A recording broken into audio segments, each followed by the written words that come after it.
Okay, let us see the audio. Is the audio working? My audio is working.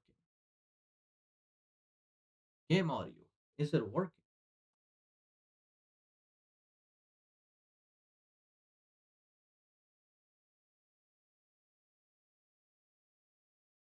There's a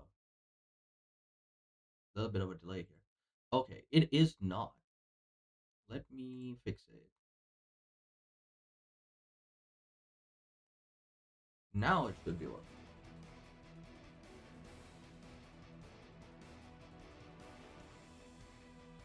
Yep, a bit louder. Full E. Now I'll reduce that. There we go. That should be good.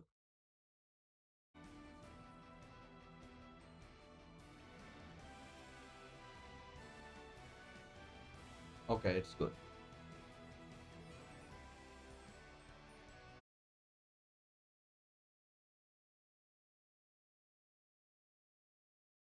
All right. Now,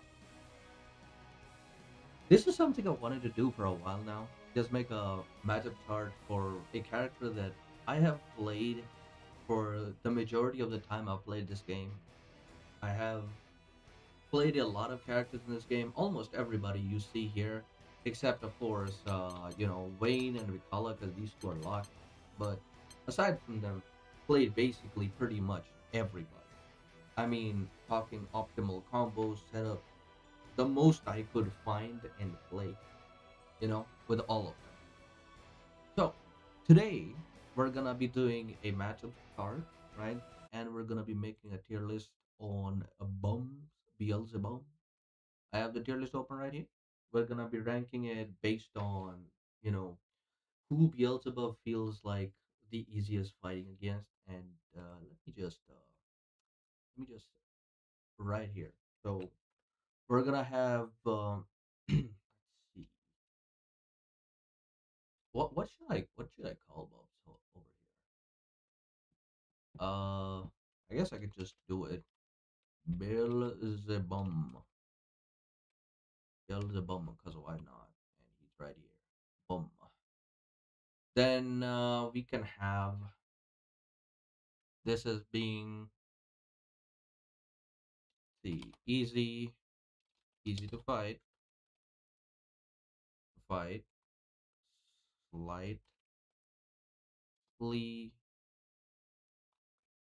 difficult, easy to fight, slightly difficult. Actually, have more here. Mm, hold on. Add a row below at two. Going by that, let's label it light green. Then we can have a dark green, and then we can have it below. Right, slight difficulty. Then we can have even.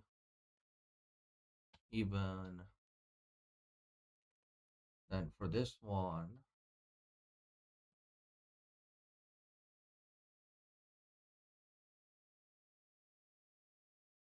what should I call it? Actually, that shouldn't be slight difficulty. Kinda easy. Kinda easy. Even. Actually, should I have it very easy? Very easy. Kinda easy. Easy. Somewhat. Somewhat easy. Even. Somewhat difficult. Somewhat difficult. You know what? Whatever. Somewhat.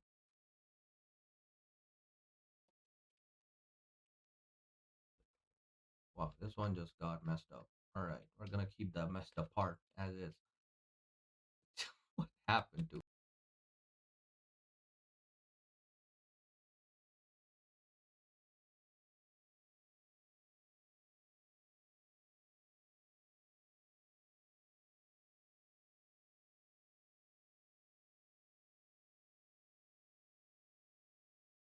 It's just not working anymore. Wait, what happened? Oh my god. There we go. Now it's working. Right. Somewhat different. What is wrong with this thing? Okay. I'm just gonna delete this and make a new one. Holy delete row. God dang. Add a row below.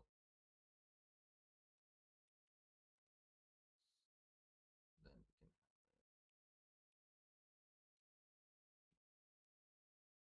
difficult. Then unplug your router.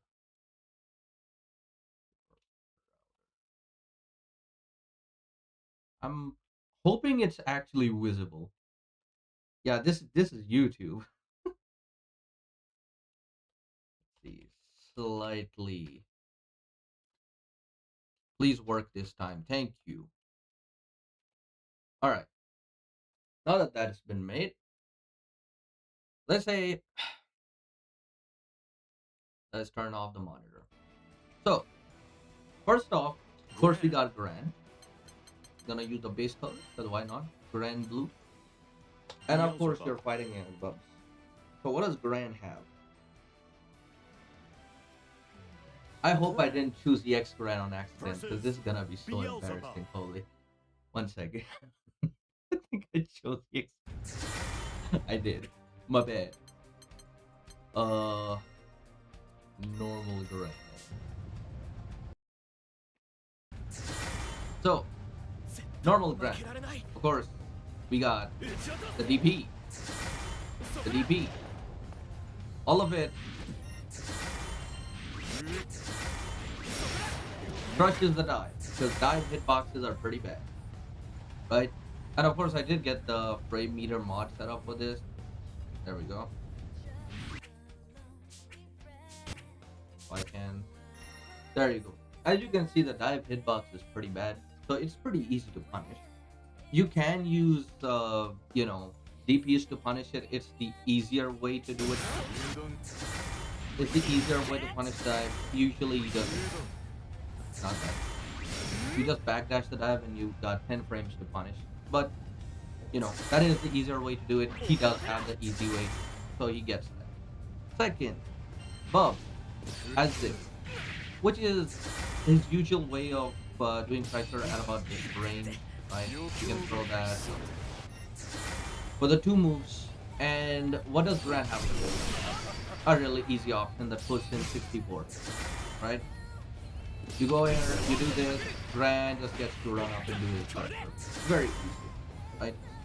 Third, if you're standing at mid screen right here, Gran gets his normal string, you're in the corner. Wow, that's crazy. Gran gets a dab. You're pretty close to the corner. That's crazy. Up close, Gran can also do this. You're in the corner. Wow. The one thing that Gran has that's pretty good on block, in my opinion, is also the fact that he has a 2M that's plus on block. Why are you doing? Why, brother? Brother, please don't. Please don't do that. 2M plus on block. Charges this up. -5. Wait, was it level 2 or level 1? I think it was level 2. No, it is level 3. Damn, I did not know that. I could have sworn this thing was plus on block. What is it? Since when are you negative on block, my boy? Well, apparently it is negative on block. I was lied to. The other thing he has is to do pretty damn crazy. Takes his hitbox to the ground, so much so that a lot of normals just straight up miss on him. That is pretty bad. And in some situations where you're like doing a red protect, how should I?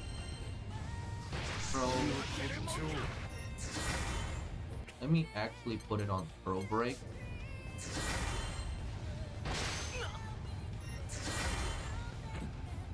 Okay. Throw break 2M, right? So you get that scenario, right? What if I do? Hold on. Right, and break it with an input. I swear I'm better at this than normal, bro.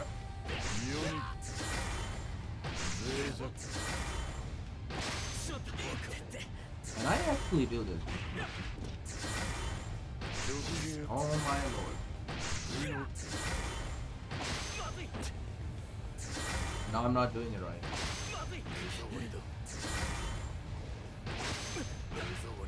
I swear, there were some interactions where he would throw you and then to you, and it gave him the advantage. Is the game lying to me now? That's crazy. What? Maybe it's in the corner he gets that? No. Where did that happen? Maybe I tried doing dash slide and he can't do that. Oops.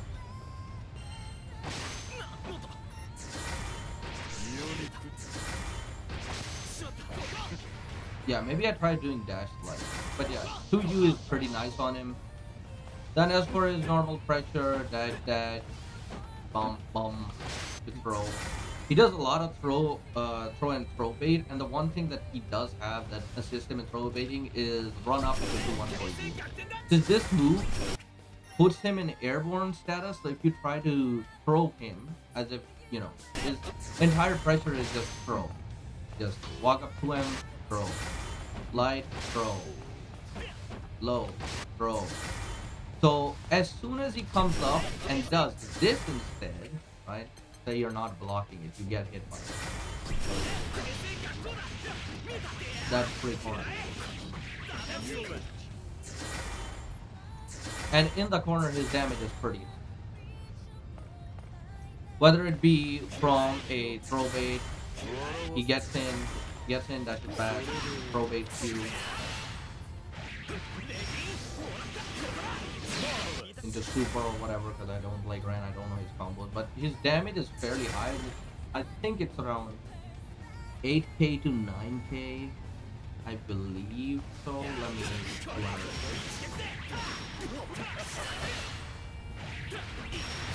oh, you can't use that. You can't use that.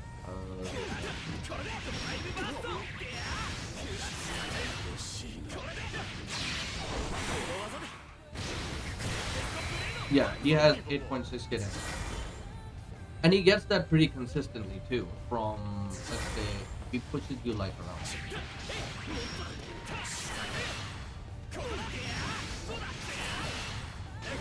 Wait, did I already use it?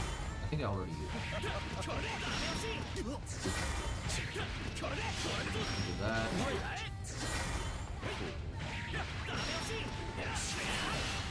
Yeah, I did. Here.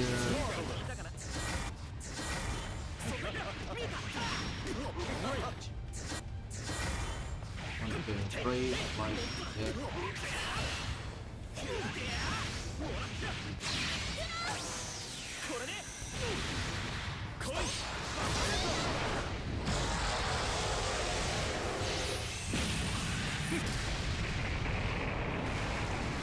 Alright, fairly high damage, right?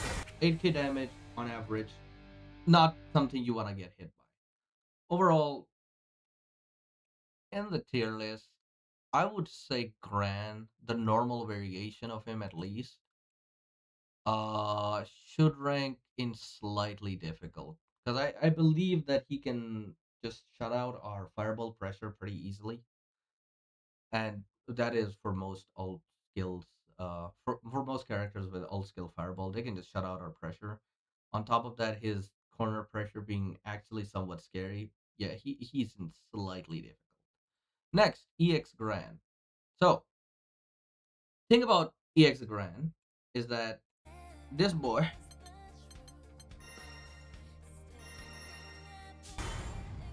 is just normal Gran without a fireball, right? He don't got them. So for the most part, not even ultimate goes that far. So for the most part, as long as you stand at about this range, you can just bully him. And he can't do much about it. He doesn't have a move that instantly puts him full screen, like this is 16 frames, this is 18 frames, right? This is just a DP. Of course, that doesn't go too far. But for the most part, he has to actively try to get in and we can just zone him out, making him worse than normal Gran. And anyone who you can zone with buff, because, you know, he is a pretty decent zoner because of his ability to slow down fireballs.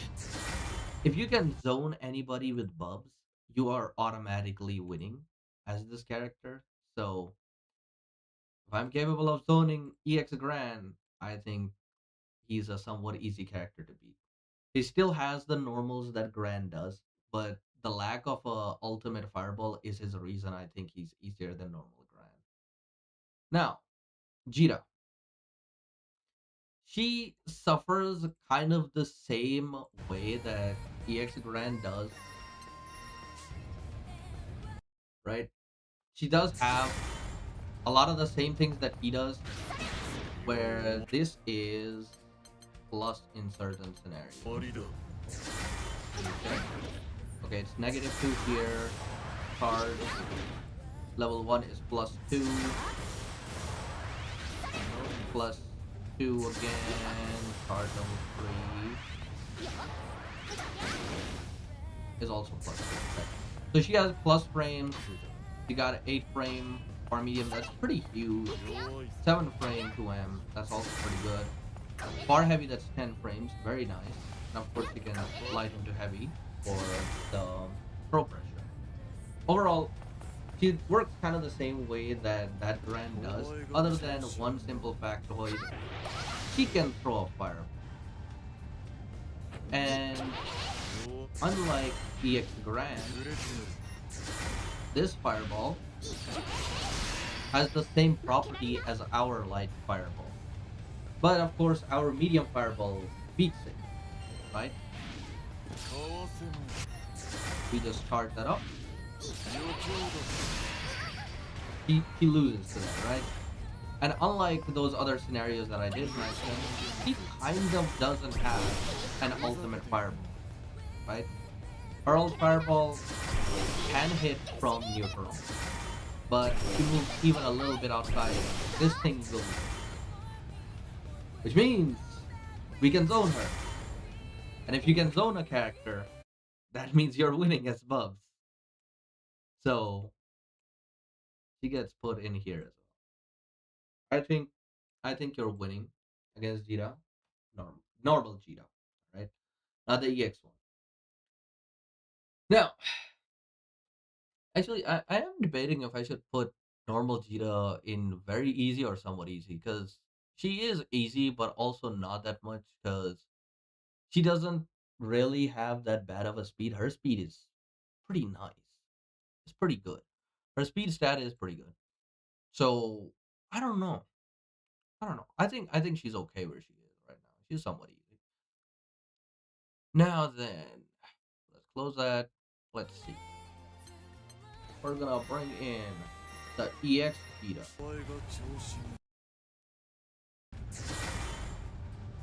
EX Vita has one simple mechanic, and that is he can charge like Percival, gain stacks, and unlike the normal Cheetah where you need to charge up the fireball, you need stacks for this to be better.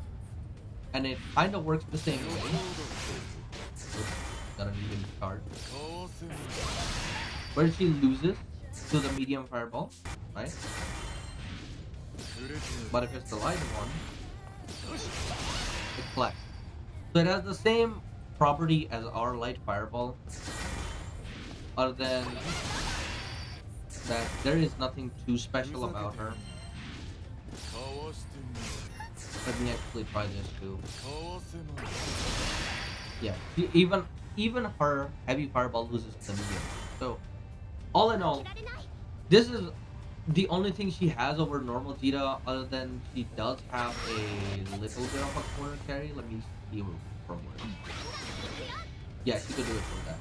But she needs stacks to make it work, and she's not as busted as Percival when it comes to stacks because she only gets to have three. Percival can keep stocking up to about five before he uses the ultimate sword. So, unlike Percy, she can't stack up as easy, and the stacks don't give her that big of an advantage than you get if you are Percival. So, overall, I would consider her a little bit weaker than normal Jita, and our first character that goes into the very easy category. She does have the throw bait that the normal Jita does, but hers is actually reliant on a cooldown. The normal one doesn't need it. So, the normal Jita is a little bit better than EX Jita. Catalina. Uh yeah, just don't fight her. Just don't fight her. Just don't fight her. Don't bother, bro. Don't bother. So, unlike popular belief, against Catalina we do have something, right? Catalina is mostly this light wall character, right? As long as she has a light wall, because look at the look at the hurt box and hit box ratio. She doesn't have a hurt box when she's doing it, right? We do have it. She can't really light wall it.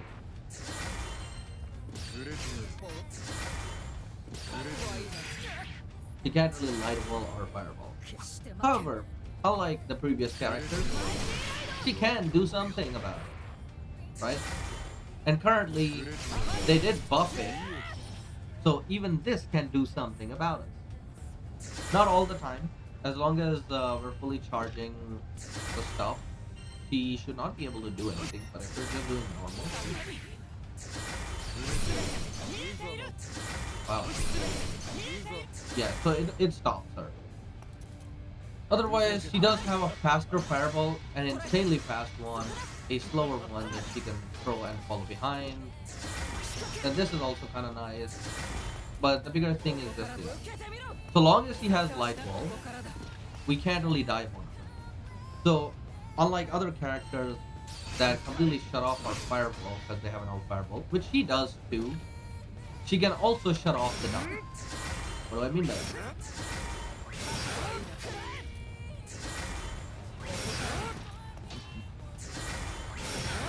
Hold on. I can. Okay, so this might. Maybe she's not that bad. Because this change makes it to where she's not that bad. But overall, she is better than Gran because any hit into light fireball just means utter devastation for us. So I guess the light wall change made it to where we no longer have to worry about diving on her. Because she's negative if she backs off. She's negative if she goes forward.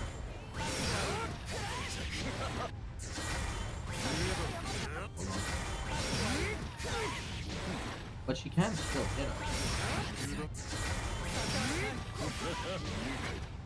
I have set him to block, but it's not the same punch. Hold on.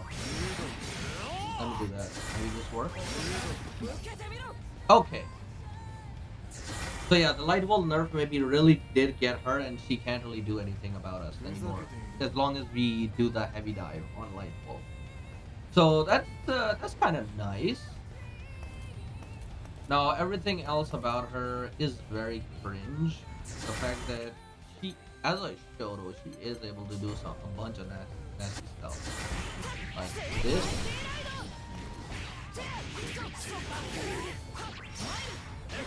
That corner carry is still there. He can almost always take us to a corner just based off one interaction. And that's apparently our fault. We gotta deal with it.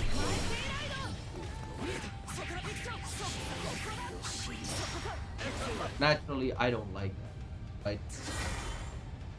And as far as everything else goes, I think it's kind of the same as before. So if I have to put at now that I'm thinking about it. Maybe it's not unplug your router anymore. Maybe it's over here. But then again, she's not as strong as Gran, so in difficult is probably the right place I'm gonna put her. Yeah, yeah, that's definitely the right place I'm gonna put her. All right, next character, Charlotta.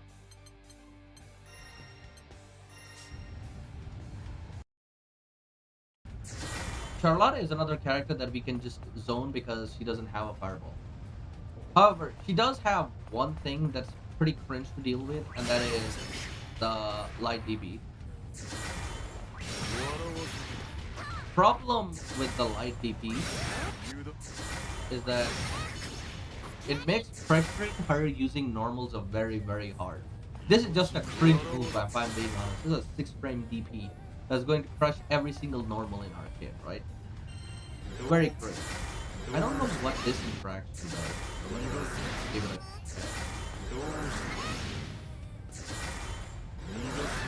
Okay, so she can't light DP the karma. That's nice. That is nice for us. But yeah, for the most part, we can just zone her out.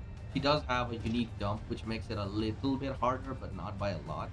And if you can check Charlotta for just jumping, you can always do... Damn it, I didn't set any meter on this guy. Hold on. Let me give him some meter so I can tell you what I'm talking about. If you notice that a Charlotta is just jumping a lot, you can just do this. Push on full screen, then go back to zone, right? She does pose a little bit of an issue when we are unable to do anything about that. You know?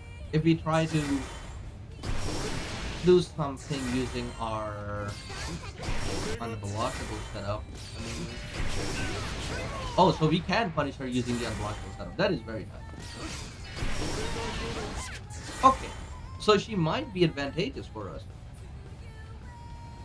I'm digging this matchup. Oh yeah, don't dive on her. Do not dive on this character. She has options. Do not dive. Please. Save your sanity. Do not dive on this character. Because she has a 6 frame DP and she has a really good parry for that. Just don't dive. Stick mostly to the ground. Be careful of this move because from my knowledge it should be... Yeah, it's even here. Hold on. God dang it. And plus. It's plus on spot dodge. So be very careful about this move. Also, do be aware that he can corner carry pretty easily.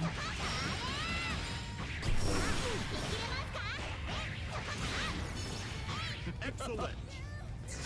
So just keep her at bay. That is the best advice I can give you in this matchup, and do not dive on her recklessly. As long as you are aware of those two things, I think she is either an even or in somewhat easy, right? She does shut down the dive, and that's mostly because of the fact that her DP doesn't require, you know, the directional inputs. You can just do it via just holding down the skill button, and that means that she will almost always be 100% accurate on where to hit the DP. So I think this is an even to slightly winning matchup. Now, Lancelot. This character has changed quite a lot. Matter of fact,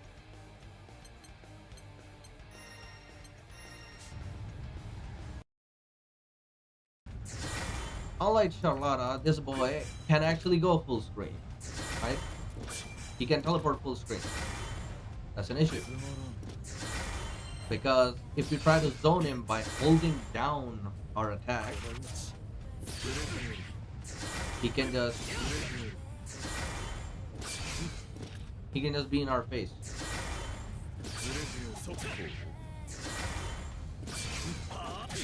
Oh my god, am I just that bad at playing Lancelot? There we go. He can be in our face about it. Then, of course, since he's a pixie character, you know, he's got a whole bunch of movement options. And if he hits you, my boy, this is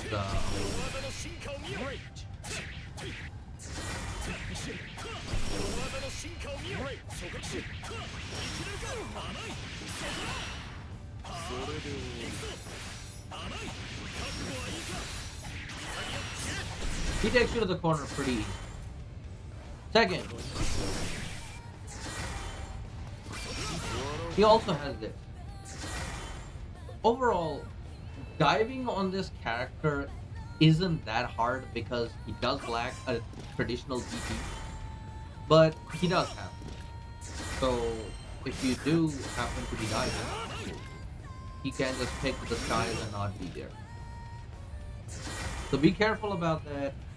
Be careful about this because it is, I believe, plus on block. Hold on. Okay, it's even when spaced,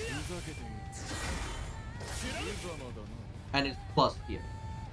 So sometimes it can be plus on block. Just be careful about this. This is okay. And of course, the Rekka. Since they changed the Rekka, he can combo off of the medium Rekka now. As long as he gets a counter hit, I believe.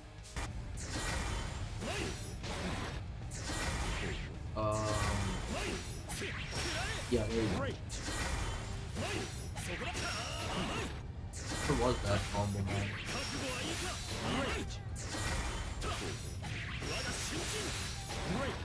Okay, it was something along those lines. I don't remember the full combo, but he can combo you directly into the corner. So, yeah, be careful about that. But other than that, do not let him get close. He has this move. As long as you're careful about it, as long as you can constantly zone him, he shouldn't be that big of a deal. Unless, of course, you're fighting one of the best Lancelots in the game, and I don't know what to say other than good luck. Good luck out there. So, when it comes to the matchup chart, I'm gonna need to put him in a somewhat easy character to fight because we can zone him. For the most part, it's because we can zone him. It is a bit hard because he has the jump move, but you can zone him, and his ult skills don't really get him through the zoning. Also, lack of a proper ult skill fireball. So as long as you tell him to have a bit of a distance, he's a fine character to fight. Percival, how have you fallen so hard in the one patch that took away your ult fireball that nobody plays you now? For Percival, again, meterless DP, so diving against him is kind of hard. He does have stock into fireball, which I don't think is that difficult to fight. Because, you know, as much as it is a strong fireball, it still loses, even with stock. So he kind of gets zoned out quite easily. And he doesn't have the traditional ult fireball, so he can't really do much about it. The only thing he can do is get in close, apply pressure with his far medium, his far light, because apparently far light is very good on him, and far heavy, and try to snipe us with this attack, which is still pretty damn slow. It says first stack to frame 5, but it's not. It's not actually one frame 5. It's a slow move. So long as you're aware of it, you can try to do this, right? Because let me use it with, as you can see, he still has a heart bomb, right? And your mediums will hit him there. So as long as you got the good reactions, this matchup should not be that difficult. So I'm gonna put him in even because the carpet is still kind of cringe in the corner, but he's not that difficult to fight. Next up, we got Ladiva, bro. We got Ladiva. Personally speaking, right? I find Ladiva incredibly cringe to fight. This character extremely cringe to fight. You got a 7 frame 2U that gives you a hard knockdown for a grappler that's like free candy, a grab that is gigantic. God damn, I can't even. It's so fast I can't even catch it. Hold on.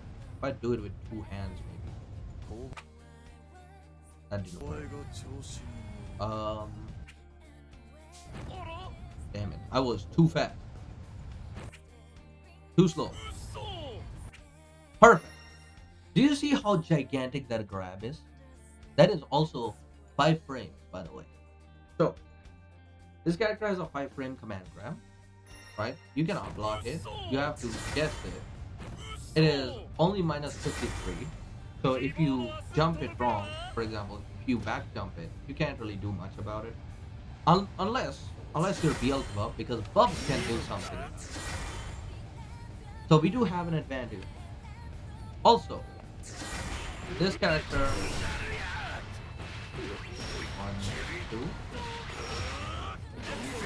can corner to corner carry you and put you in a mix. So Ladiva is really good naturally. However, weekend zone, because why not? And you might be like, Cyber, Ladiva does have an option against zoning, which is the headbutt. And you're right, Ladiva does have an option. However, if we hold down the medium or the heavy version, not only does Ladiva has to guess on the timing, but Ladiva doesn't win. They have to use the they have to use the heavy headbutt dodge this move, which takes it away completely from them. And on top of that, if they're placed in this scenario,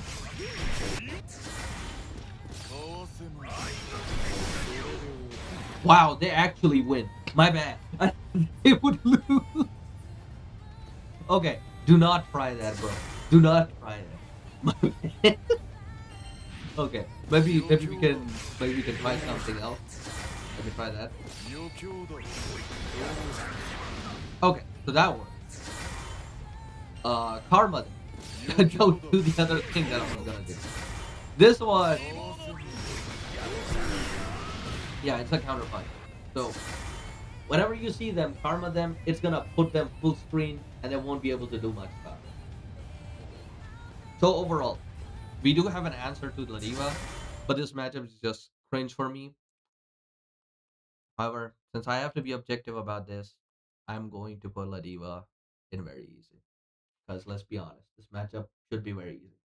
It is a skill diff that I can't win against Ladiva, but for Eustace, not Eustace, my bad. For Beelzebum, it's pretty easy. Next is Matera. This is the one matchup most characters hate to fight, especially Bubs, but most characters do hate to fight her. Let's talk about it. I'm pretty sure most people at this point have seen that famous Kazunkai clip where he tried to karma but lost somehow. Oh my god. Maybe I should. What is happening? How did Kazunkai lose and I'm not losing? Okay, this. What is happening? Maybe I need to place it earlier. Yeah, there you go. So if it's placed earlier, you butterfly ultimately destroys us. Then this cannot be blocked in the air. So the whole tech where we hold to get close to our opponent just doesn't work here. And then this character is Fireball Galore. Karma is also not that effective because Matera can always do that. So yeah, this character is pretty much a worst character to fight scenario. Oh, and not to mention, she also has this, which, let's see if I can show it. You all heard that clash sound, didn't you? So yeah, it don't matter. Our fireball that is meant to negate other fireballs just doesn't work. How magical. Am I right? So, without a doubt. Oh, also, to just add salt to the wound, Matera is pretty much better at doing the dive kick shenanigans that Bubs can. Bubs on dive kick, let's see what he gets. Absolutely nothing, right? You get a little bit of corner carry, you get a +5 into your opponent's face. What does Matera get?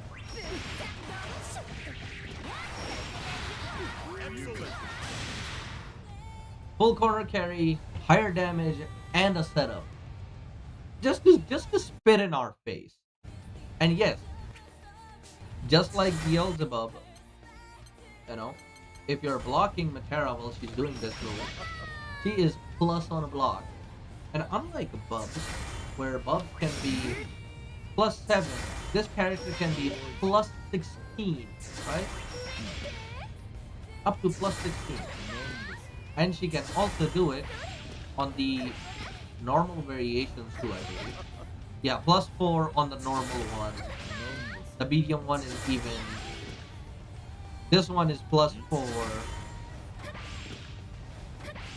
Hold on, get this one too. +7. So yeah, every single variation of her dive is a plus. And then there are other areas too where she does this, like if I can nail.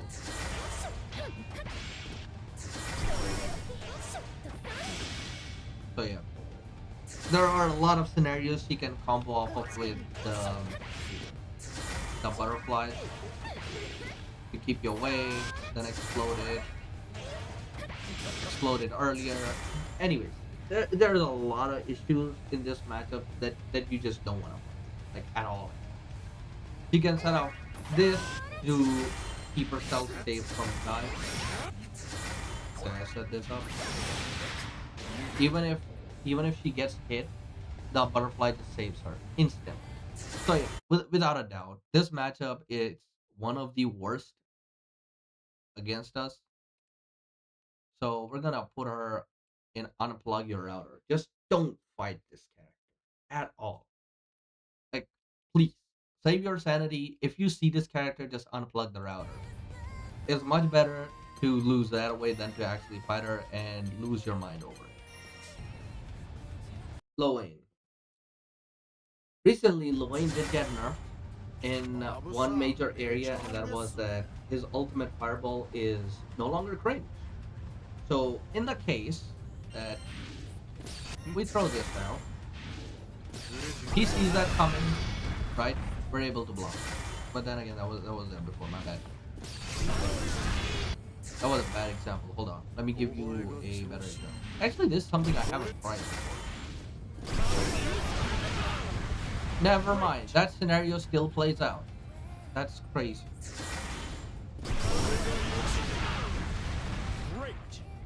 I wonder if this is a bug or if it's meant to play out like that.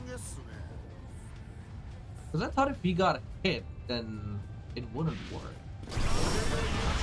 And I am hitting him pretty early. That's crazy. Oh well. So that scenario does not work for us, my bad. But what does work is the bro summer. We apparently just completely cook him. And we also have, my bad, that's not gonna be what we're gonna go for. We also have this, right? Which kills all the bros on some. Every single one of them. There are times where if we do it too late, they will jump over. But for the most part, you are going to be able to just swat them out. This is also true for the catbot. Overall, Unisonic is the better move here. Destroy it out whenever you're in range, like this range, destroy it out. Because if he summons a Bros or Catalina, those just get swatted out instantly. Do not use Karma on him, because if you do, well, not with that move, actually. Whoa! Since when can buffs do that, bro? Yeah, laser goes full screen and can catch you most of the time, but he does have his answers, right? So don't use Karma. Try not to dive as obviously as possible. Like try to hold jump block into a dive sometimes to keep him from doing this. If you just dive on him, he will counter you. He doesn't even need to use the meter version. He can just use the meterless one and catch you for it. So if you are trying to dive on Lwane, just be careful about it. Don't do it too much and you should be fine. Just to hold block into up and throw. I think that will work out much better than anything else. In the corner, if he does any kind of mix and then does this and does a high jump, because he's gonna be plus regardless, try not to ultimate DP, try using the medium one. It works much better. It will catch the one, it will basically catch Lwane if he's jumping and then doing 5 jumps. So yeah, that's that. I don't think there's much to say about this matchup because the food did get nerfed, quote unquote nerfed. And I think now it should be an even. I can definitely see people saying it's easier than before, that it should be here. I still think it's an even because that Lwane Barovia interaction still exists for us. HBA is still annoying to face regardless of what character you play against Lwane. So yeah, I think it's even, definitely. Very.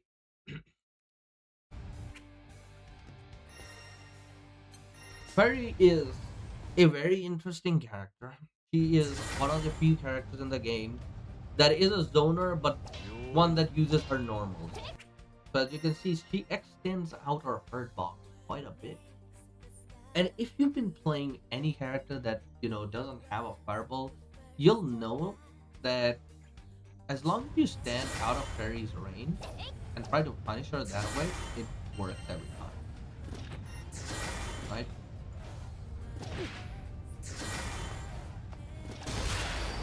See?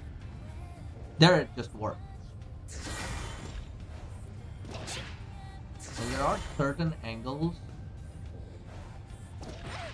where she just gets hit, right? So those are a few things that I want to just point out. Which also means that for the most part you can zone Fairy, right?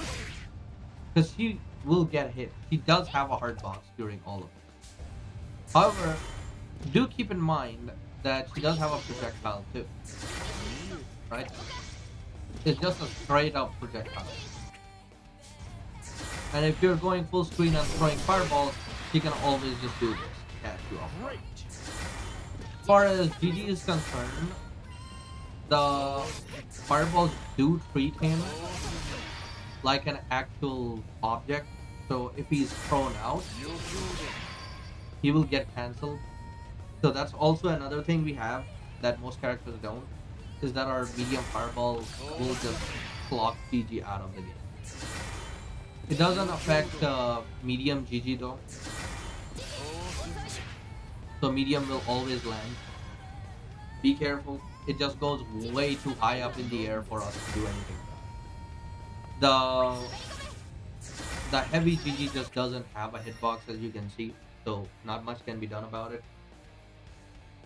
If it is thrown on screen, just instantly jump. If it's thrown, just jump block. If she uses the HTP, that means it's wasted and she can't really do it anymore. But if this little guy is on screen and then she does it, she gets a combo. So be really careful. Let me try to simulate that.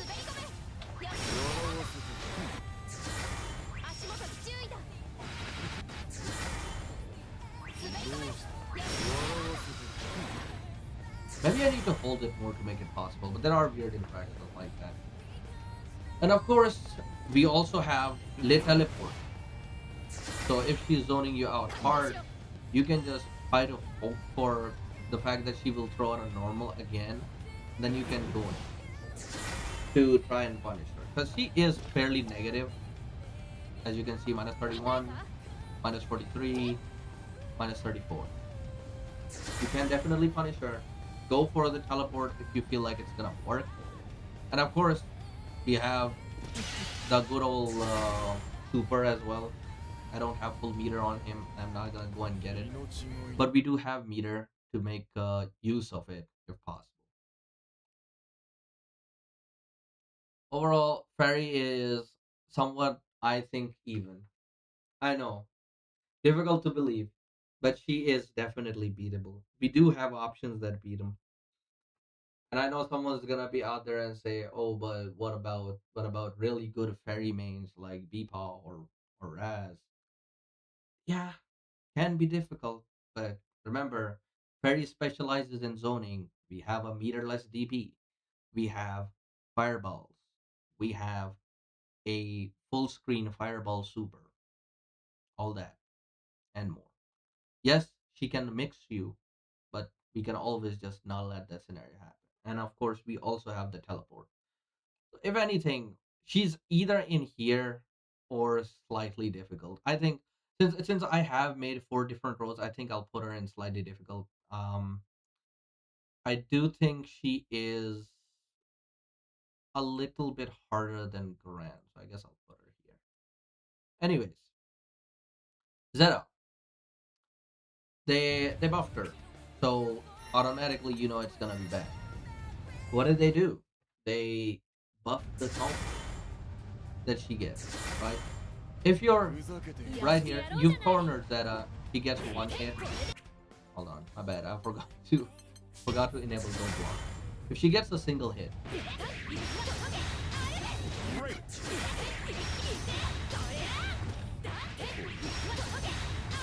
you're traveling to the other side of this. Wow. Okay. What if she doesn't get a hit? Right? What if she doesn't get a hit? Well, that doesn't matter. Actually, they nerfed that, didn't they? Let me use something else.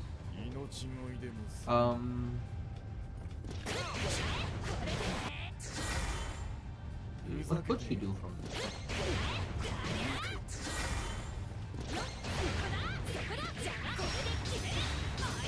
Yeah, there you go.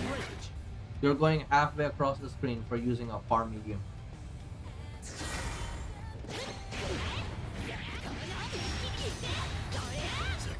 You're getting carried halfway across the screen in 12-14. So yeah, do not get hit by this character. Do not try to hit her. A lot of the times I would recommend going for a low, because a lot of the times, because her parries are, you know, how should I say this? She has 2 different parries, right? She has a high parry and then she has a low parry. A lot of the times, Zeta mains will always go for a high parry, so as long as you hit that 2U, you should be good to go. However, this character is one of the few characters in the game who doesn't care about us doing it unblockable. He will take no damage from it. It doesn't matter. You might be like, oh, Cyber, what if we do the other version? Maybe she'll take chip damage. And you know what? That's a fair statement to make. Because she will not. She will not take any chip damage from all that. All of these frames, she will not take any kind of chip damage from. So yeah. Unblockables are useless against her. Don't even try it. Then of course, the DP. My god. Imagine if this was one.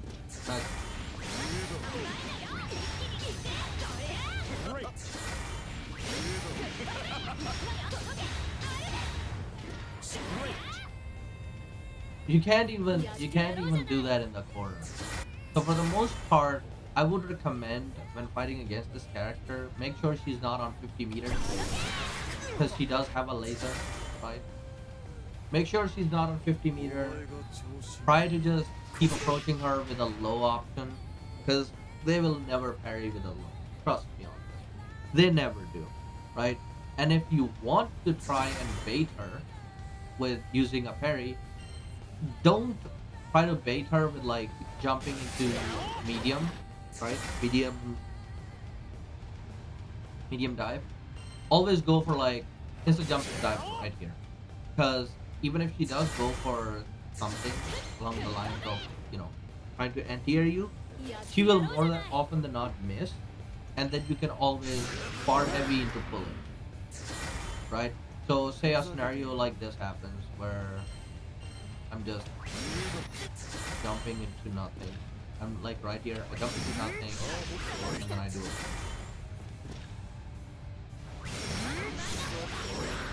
And then she gets caught. So scenarios like that. Try to fish for scenarios like that. And as always, since she does have a U fireball, try not to charge fireball on her own. That is my go-to advice for you.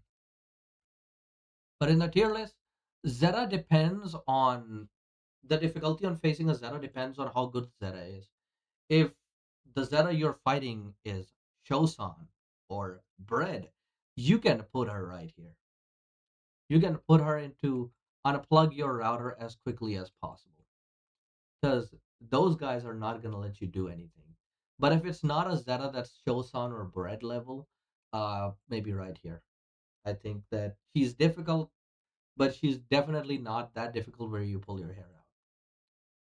Next is Basaraga. Now, I have had a discussion with a really good Wasaraga player who told me that if I see a Beelzebum in rank, that's just 3 points. That bubs don't matter. Because you want to know why? For the most part, we can't really do anything about lost armor. So if we go full screen, I do that, right? The armor does not break. So the light fireball is just useless. How about uncharged medium fireball? Useless. Okay, so charge 1 medium fireball.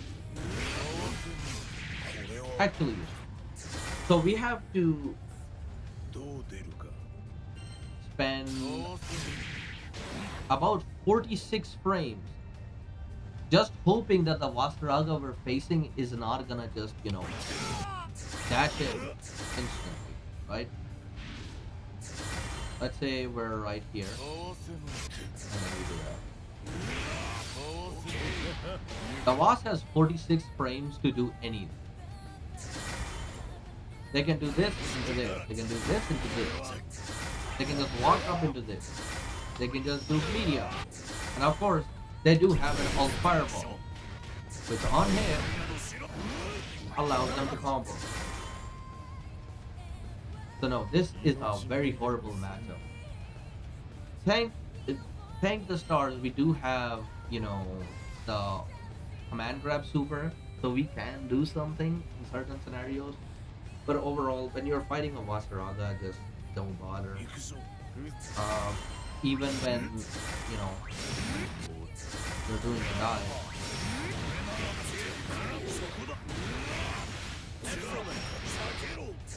They can do something like that. Hold on. Let me try and see if I can optimize this.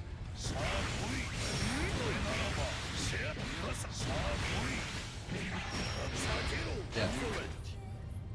All of that just for us trying to do something, right? And it's so bad that when I used to fight Rev back in the day, she would just sit back here and just do this, right? If she saw me that I was trying to, jump block, she would just start doing this. Because what was I gonna do? Nothing. It gives the Wasaraga a full body armor against every version of Dive that I can't do much about. And you might be like, well, Cyber, you do have something in the form of this that can break armor. And you know what? You're right. You're right. I do absolutely have something.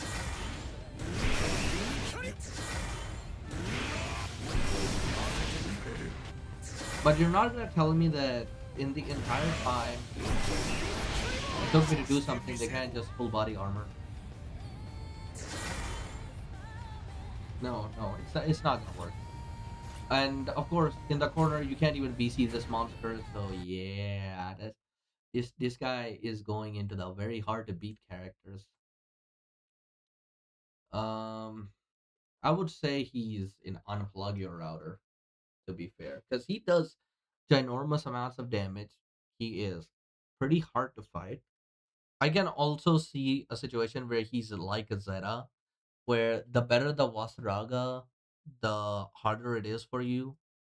But if the Wasaraga isn't that good and is only like is not reacting to what you're doing and is only doing the basic Wasaraga pressure, then they can be here.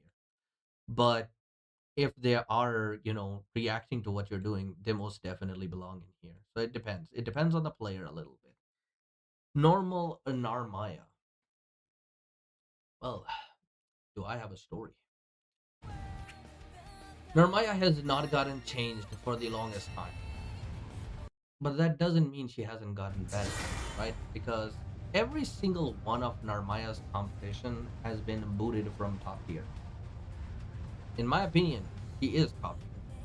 Why? Because as long as he has 50 meter, you cannot zone this character because whoop or whoop. She has an option in both of her stances. Before, it would have been one or the other because if she was doing this, she would not be invincible. But as you can see clearly, she's invincible. You do not want to fight this character when she's at 50 meters, right? And of course, when she's close, you have 5 frame normals that go this far. This should not be a 5 frame normal, right? Goes pretty far, and of course, he has the infinite corner carry. What are you gonna do about it? Nothing.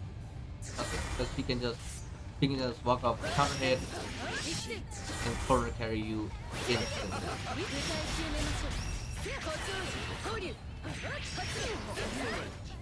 into damage too. If I was good enough, I would be able to do it. So yeah, she has the same idea where she has a dive like ours, but kinda better. And if you also try to zone her on the ground, she can deal with it too. Yes, she can deal with you zoning on the ground and then combo you. You do not want to. You do not want to deal with a character like that. Then she can also incorporate the flip into this. So if she sees that you're throwing a fireball, she can close in the distance, flip, and then do that. Zoning against this character is hard. Try not to zone her. Oh, and of course, I didn't even mention that she can use the flip in the air and side switch off of it. So you can't even anti-air her easier. The medium DP is useful in this matchup purely because, like I said, it works against this. It works against this as well. But it's mostly a skill level thing where if you're good with this character, if you're good with buffs, then you can medium DP her all the time, but it requires a little bit of skill for it. Other than that, generic Shoto does have a plus on block 2M, so always gotta be careful about that. Makes her throw bait pressure really insane, as if it wasn't that way before. So if I have to put her in a tier list, I would say she is in the difficult tier. I think she shares that spot. It's either here or here. And it's kind of the same situation where this character gets better if you have a better player behind it. If she is being played by, say, Dragalia, I would say right here. But if not, right here. That is my assessment of this character. She is difficult to fight, not impossible, but if the guy knows what he's doing, she becomes a threat. So yeah, overall, right here. Next is the EX variation of Narmaya, a character who, in my opinion, is much worse than normal Narmaya, and is also easier for us to fight. And I'm gonna show you a really funny interaction as to why. But before that, just to let you know, unlike Gran, she she loses the plus on block to him. So that's already a pretty big deal that she doesn't have over her normal counterpart. She also doesn't have flip, and for her fireball, she has this, which is a pretty good fireball, all things considered, but it's not that great. She does have the DP, the meterless DP, which is good against our dive, but again, she doesn't have the full screen option because, as you can see, this is a move that has a hitbox. So we can always zone her. She gets zoned up pretty hard. And the final thing that I wanted to show you that is pretty damn funny is if we charge that, she can armor it, right? If I can time this right, holy. You almost always have enough time to just block. Which is really funny considering this move was made to just like slice through every fireball. But it doesn't do that. The armor just kind of ruins it. It's the same case with Siegfried, where the armor ruins the ability. So while it is good, it's got nothing against us because we have a multi-hit fireball that can just straight up say hell no to this move. When it comes to damage, he does have good mid-screen damage, but then again, who doesn't? Most of our enemies do at this point. So overall, I would have to say this character is easier to fight than normal Maya. I would say around here or maybe even lower, depending on the player, because she gets zoned up pretty damn hard. Sorry, thing about Soris is that I do get that he has somewhat of a similar issue as Narmaya EX, where yes, he has an armored move, but so long as we charge our move, he doesn't get to us in time.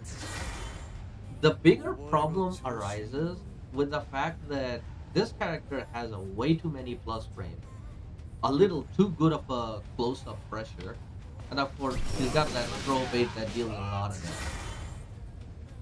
The thing that truly makes him a little bit scarier to us in general is this,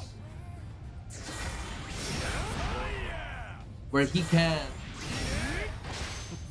parry a lot of our dive attacks. If we place our dive perfectly, like I did there, where, let me see, as you can see, it's going to hit below the waist, right? So a lot of the times you cannot BC a dive like this, right? By block, you cannot BC it, right? So if you do a perfect dive that hits below the waist, you are safe from the pushback, But if you do a poor one, you obviously get counter hit. You don't want that because that puts you instantly close to the character that has a lot of, plus frame, pressure, all that jazz. Things you don't want to be dealing with, right? And Macho Ultimatum is something that comes from this parry. The more parries he hits, the faster he gets his ultimate, I think macho form or whatever it was, ultimatum, macho ultimatum. Yeah, that's what it was. Because hitting a parry successfully and countering gives him 2 belts. So, what do we learn? As long as the dive is perfect, it's fine. If it's not, it's pretty cringe. And of course, he does have a 5-frame DP. So even if the dive is somewhat perfect, Oops. My god. I suck balls now, bro. What am I doing? He can just always counter, right? And it keeps getting worse the more you think about it. So, be very careful. This is something that most Beelzebum players do not know. Is that if he hits that as a counter hit, he gets to follow it up. Just, again, be very careful when fighting this character. If you are playing against a Saurus that knows how to react to what you're doing, you are gonna get cooked. So, yet again, this is either an even or a slightly difficult depending on which Saurus you're fighting. If it's a Saurus that's pretty good, it's right here. If it's not, then it's going right here. So I'm gonna put him in even because we can technically zone him out. Next, Zoe. Boy, Zoe. Why did they buff you? Against Zoe, it's a simple statement, and it's something that Koji Koko has said it himself when he was fighting against Ava the first time he picked this character, and it's that Bubs has to get to Zoe, not the other way around. Because for one,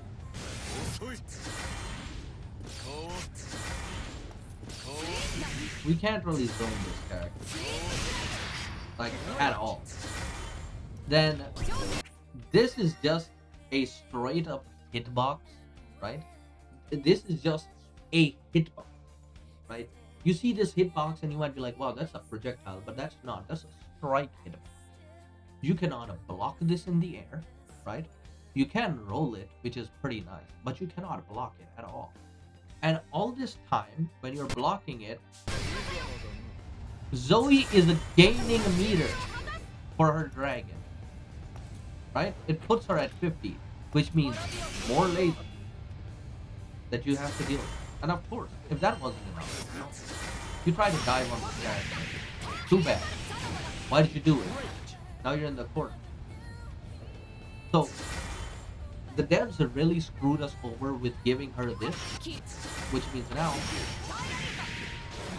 we cannot dive on her at all. Because she gets to take us to the corner if we do that. We cannot die at all. And that's just how she counters, right? There's more. There's more. Because for some reason, because it doesn't end there. This move completely counters any and all projectiles. Let's say we're using the move, right? Completely counters. Doesn't even need to time for the second barrage. She just completely counters it. Through and through. Doesn't matter. Right? All the while gaining meter for the baby dragon. So yeah. This matchup is cooked as well. I'm sorry. This is very cooked. Aside from her being able to combo from mid screen to the corner, she can specifically counter us. So right here. Here. It can go to unplug your router depending on the Zoe you're fighting. But, for the most part, it's going to stay right here. Kag. Boy, you did get nerfed. I don't think enough. Might be just me, because for the past, week or so, I have been fighting this one Kag that is ranked number 2 on the leaderboard. And I think top 10 around the world. But so far, I have learned that the 5-edge does not seem like it took a nerf. It's still pretty good. I can't see how it took a nerf. She does have teleport. And when it comes to Kag, there is something that Kag players will never understand. Is that they have to play the game different. Right? Because Beelzebub is a character that can do it. Which means no matter the amount of, air stalls you have, you're going to get hit. So why are you doing?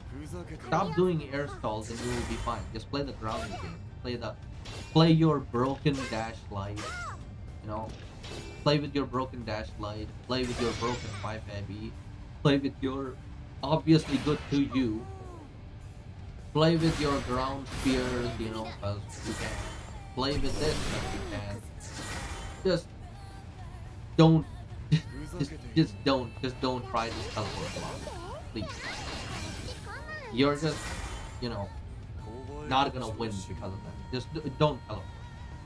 As long as you don't do that, you're pretty good. And unlike popular belief from the CAG court, I believe this matchup is kind of even. Depends on if you are fighting Zangief Dream, it could be right here because CAG does have really good trap pressure. But for the average CAG, it's gonna be pretty even. The CAG court likes to believe it's cheeks in their favor, but I believe it's somewhere along the line of here. You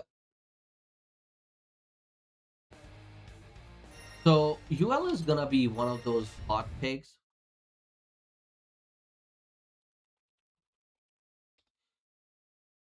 This character is definitely a hot take kind of thing because a lot of people believe that our zoning is completely trash because of how this character was handled, and to a certain degree they're right. But you can always block her attack. I don't see what's the issue here. Yes, she can. She has an answer against zoning, but that doesn't mean that we're completely cooked by it, right? If she if she does have an option against our zoning, like let's say she does this into a low, right? She does that into a low. We can always just do medium DP. So punish. No, we do have options. That's what I want to point out, right? Sure, our stance pressure is cringe to deal with, but -6. This is +2, which we get it. She's safe from all TPs, but that's something you gotta take. Come on. Everybody has to deal with that. We're not special in that regard. The only thing before was that we could always just bully her with zoning, but now we can't really do that anymore. But also, if she flips, she goes back. Look at how many steps she goes back, right? So she puts herself in a spot where she can get zoned again. It's not as easy as before. I get it, but it's also not as difficult. I've seen a lot of people put her into a place where they consider this character one of the worst characters to face in the new patch. I think it's even. I think now UL does have an answer against her zoning, but also by using that answer, she puts herself almost full screen. I don't know. I think it's even. I think UL players still have to do quite a bit to get to our level. So it is what it is. Next is Andre. Also, let me put away this screen. And for Andre specifically, I kind of want to pull out the changes that he received. 1 second. Let me pull out the Andre changes because he got an interesting amount of changes. The JH got changed, Arma Bastion, One Rift, Spear,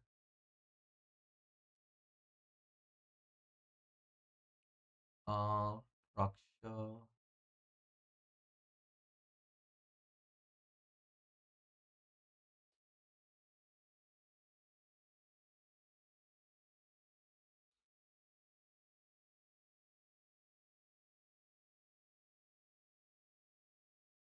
K, M Raksha,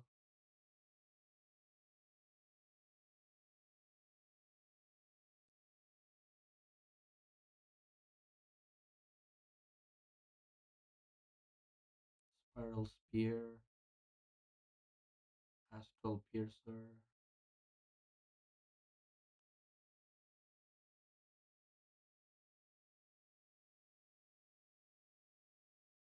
Mantra Wheel,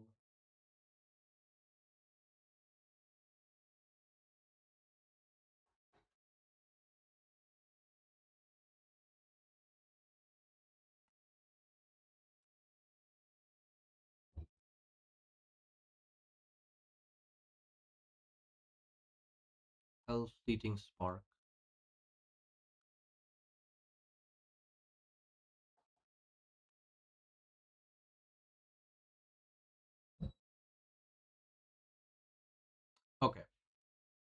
Okay, I've gotten a gist of what he got in this match. All right, let's talk about Honor.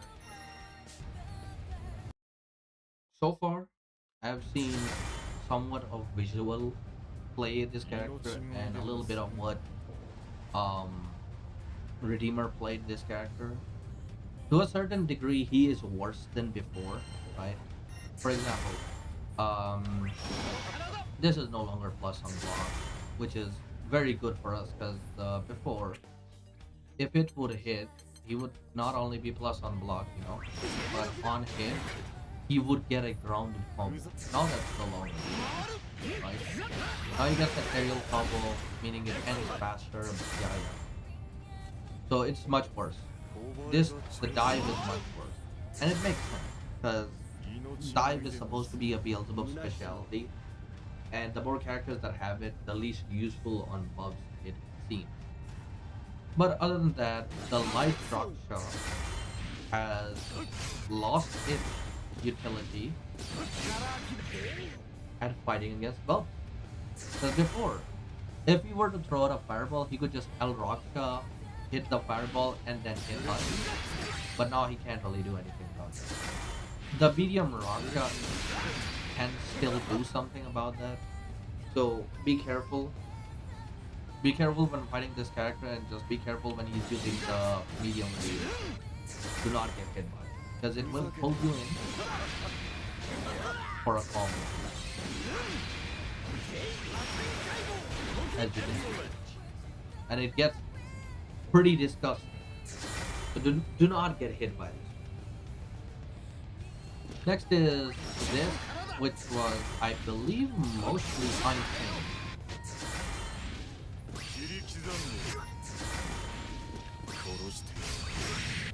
Let me find you actually. Yeah, this move was completely unchanged. So he can still use the heavy Raksha to blow through our fireballs. Doesn't matter. Let's also test the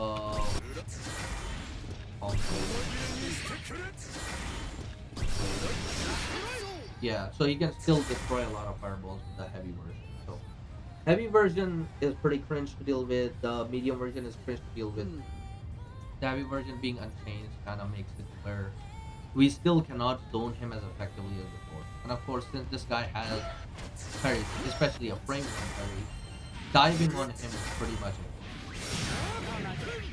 Aside from him just having a normal parry as well. That's available, that doesn't take any cooldown, doesn't take anything at all. And on top of that, this character cannot get unblocked. So don't even try. It's the same case as Zeta, however, it can kinda get worse.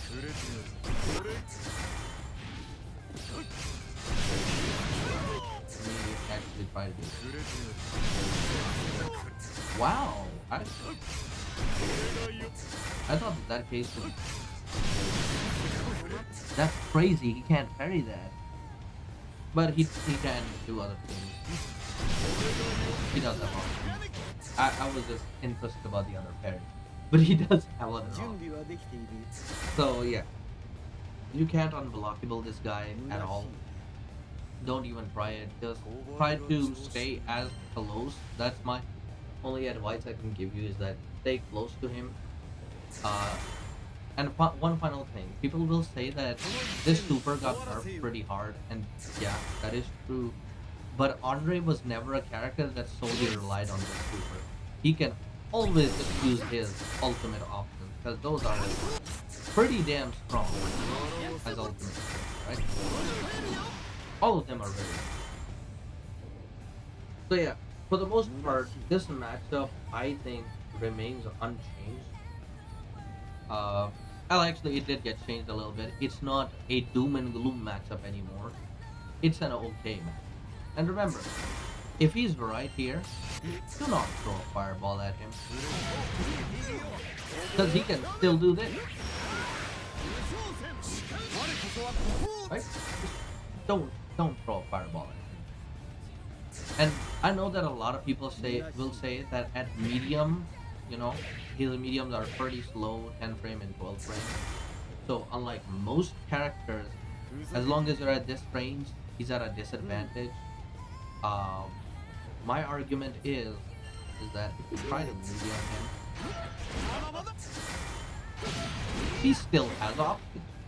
You know, it's not as if he's completely cooked. No, he has options. It's just not an offensive option, it's a defensive option. And a lot of people tend to use this string, so there's your option. There's your option. I wonder if I can use the light one. Yeah, I can use the light one too. You can also use the parry.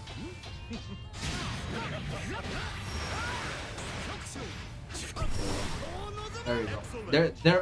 There are his options. People always think that at that range Andre doesn't have any options, but he does. It's just he's got defensive options, not offensive ones. So again, not a bad character. A lot of the changes that were done to him were to reduce the light fireball stuff, right? A lot of his stuff did get better too. Just don't forget about that. The mantra wheel got better. So overall, he's right here. As long as he is in the hands of a proper character, he's still pretty good. He doesn't need the install super to do, ginormous amounts of damage or mix. All right. A lot of his damage and mix can come from his ultimate skills or his normal skills. His heavy fireball can still destroy ultimate fireballs. His heavy fireball can still destroy our normal fireballs and still hit us. The medium one now gives him a combo on hit. So yeah, this guy is pretty damn scary. He's not here, which is where I placed him before, but he's right here. Next, Eustace. Eustace is another one of those scenarios where he depends on the player's skill. If the player you're fighting against has good skill, this character automatically becomes better. If not, he becomes worse. Right? So what does he have that makes him super good? Remember when I told you that we can bully people using the medium fireball, right?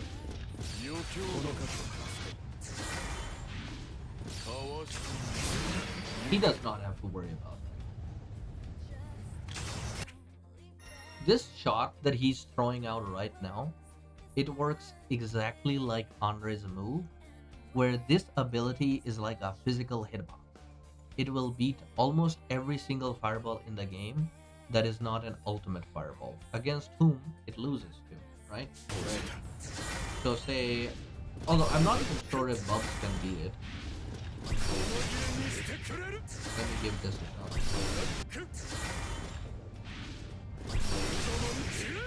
I couldn't get it out. Hold on.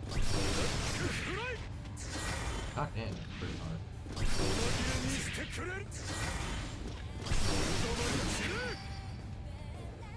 Well, there you go. That's your answer. Right? We cannot zone this character, which means we have to fight up close. Which already puts our chances kind of in the negatives. But he does not have a traditional DP, right? He has to use it. Kind of works like a DP, but he does not have a traditional DP. His DP is locked in a stand. Or a rectangle, right? So, you can dive on this character pretty frequently. However, he does have options to keep us from diving. But if we're consistently diving, he does have options. But you can just dive.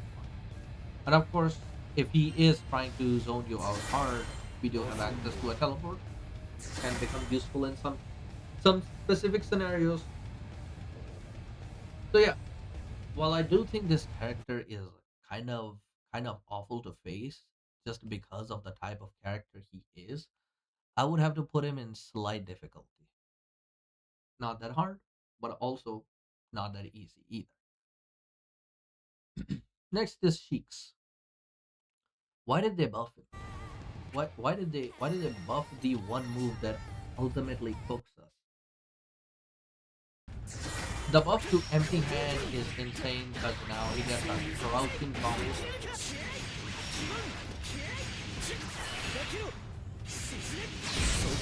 that gives him a crap ton of damage.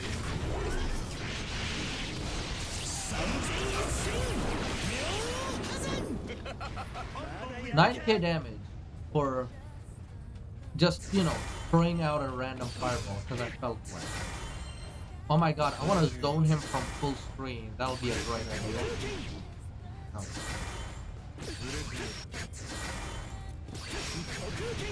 That was not a great idea. I'm in the corner now.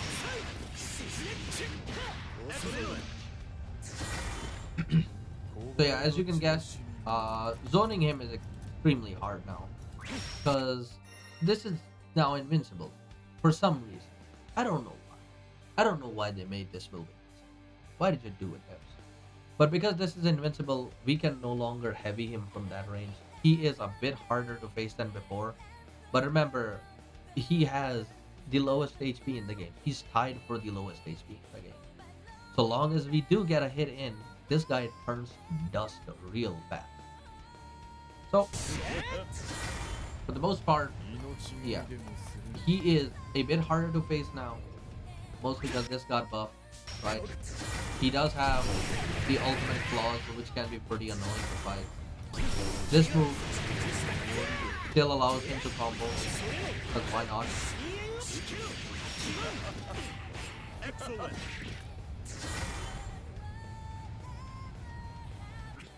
And with all that being considered, I would say this character belongs in the, I would say, even category because he was easier to beat before, but now he's no longer. We have to actually think of a way to beat him instead of just BCing every single time.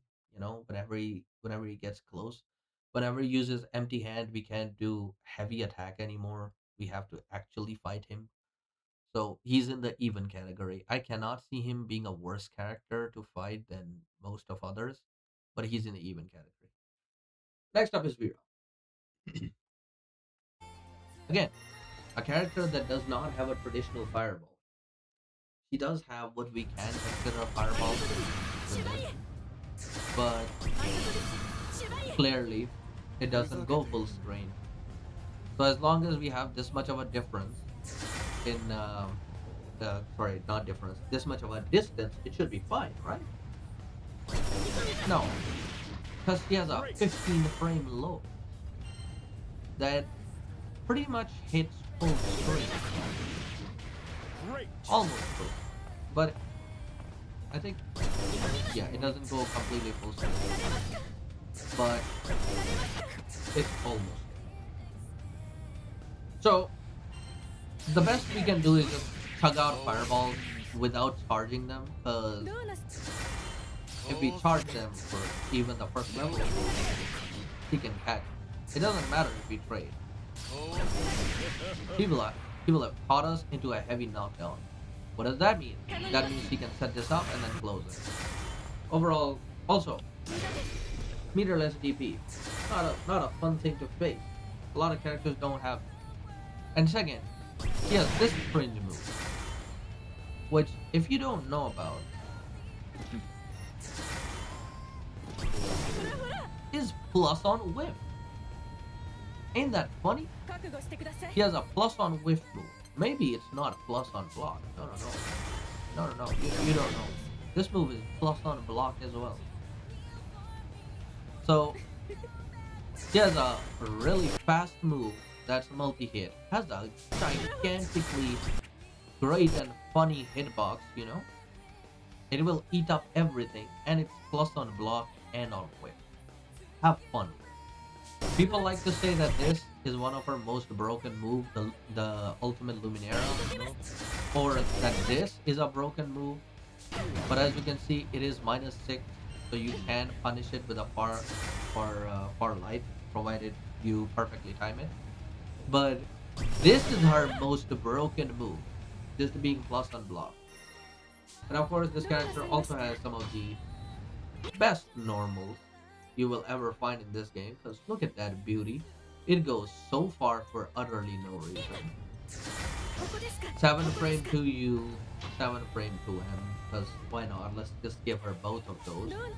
One of them even hitting low.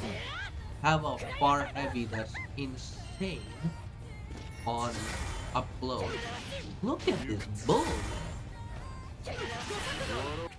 She is the only character in the game who can consistently anti-air you with a close heavy. Do not jump on this character, right? You can try to, unlike other characters, which I've said do not jump on them because they have a parry. You can definitely jump on her, but don't make it obvious because the close heavy is apparently gigantic. Other than that, this character also has the damage, and if she goes into install, it becomes even worse because in install state, when she's in install,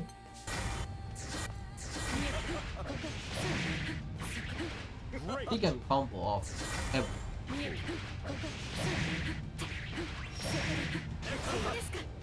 I believe the combo was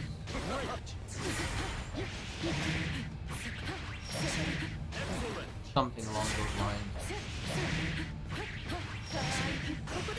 Yeah. Excellent. So she can combo you from almost one side of the screen to the other. If I'm good enough, I'll be able to land it, don't worry. Oh well, I'm not good enough. So if she hits the install state, it is time to panic. But without that, it's kind of okay. So where should I put her? Honestly, I think at this point I should have one for install Vera and one for not install Vera. But since we don't have two icons, I would have to play her in the even or slightly losing, like somewhat easy, right? This character is somewhat easy to fight. I'm not stupid enough to put her in very easy because if you mess up, Vera will kill you for it. So yeah, she's in a bit of a difficult character to fight. Next is Belial, the favorite character of this game. Can you tell that this character is the favorite character? Wait, why did they mess up on it? I guess those are later characters, so they're later. Can you tell that this character is Grand Blue's favorite boy? Why? Because he is one of the few characters in this game that has a really cool ultimate fireball. What does it do? Well, ladies and gentlemen, it does pretty much anything you want it to do. It combos from mid screen, right? If you're in the corner, it will give you the corner, right? You can corner swap, you can combo mid screen, you can pretty much do about anything you want. So yeah, just based off that, he's pretty strong. Then what does he have? Well, we actually do have something against him, right? Other than ultimate DP, there is something that did get nerfed that he had last patch. If I switch to blocking, now we can block and punish him, which is amazing. In my opinion, the best thing that has happened to him. Now he can't parry everything, but that doesn't mean he can't parry most things, right? For example, that string that I did before against Andre, he can absolutely punish it. So be careful. While the fireball that we have can deal with the parry, you're not ready for this, right? Just be careful at what the Belial can parry or can't parry. If you're fighting against a Belial that doesn't know how to play this character, you will more often than not win against him because while he does have the most degenerate things in the game, like having a 6 frame medium, having a 7 frame 2M that hits low, a really good far heavy that is 9 frame. He requires a good pilot to use these normals too. As long as you can't find a good pilot, he's not gonna function well. So yeah, just be careful if you fight against someone that's named Koji Koko or Furufuru, because they will make you regret fighting against this character. But other than that, I have to put him at, say, somewhat of a difficult character to fight against. I would say he ranks this over here. You can say that he ranks right here, but I don't think so. This is also a character who depends on the pilot, so he can become a character that is unplug your router tier very easily. So for the most part, he's gonna be right here. As far as his other counterpart, Avatar Belial is concerned, it's a little bit of a different kind of deal. Avatar Belial has issues, and that is he cannot pay his medical bills. So whenever he uses his ultimate or any move that is countered heavy, he loses health. But that's not too bad, right? We can always just close him on him with this, but as long as the game is right. God damn, did I miscalculate or something? There we go. He can anti-air us if we try to jump in on him. So for the most part, if you see him do this, you gotta do this. But since he does have a low hitting fireball that is very close to the ground, you can't always, just slide under his fireballs. So you have to react to him very hard. Of course, you cannot zone him at all. Like this is a matchup where you cannot zone him at all. We do have the light fireball. It does cancel out the laser. However, this is a clash scenario. Sure, we can get him, right? But also, there are other scenarios like this. Wow! Since when can we do that? Wait a minute. That has never happened to me before. Maybe I should be chugging that move out a lot. You know what? Maybe Gyokuran was right. Maybe. What happened there? Okay, so it doesn't work at full range. Maybe just close. Or maybe did I just time it wrong? Maybe I think I timed it wrong. There is something we can do against his stance, which is that if he just goes down, he's minus 32, so we can do this. And I have tried doing this quite a bit, but there are times when the Belial players will just do this into laser instantly, which leaves him minus 5, so we can't really punish him for it. And you might be like, well, Cyber, just as soon as he goes into the air, just teleport behind him or something. So we're gonna try this, right? Let's see what happens. That'll work, right? That doesn't. That also doesn't. Hold on. For the most part, I think we can only do it if he's about this range. If he goes a bit far, what happens then? Yeah, this part is not possible. So yeah, that part is not possible. So we have to really get close before we start using the teleport. If we're this close, like round start close, it works. But I guess in that scenario, the Abel would just be doing dash light, because that makes a lot more sense. This is an interesting match to think about. It really is.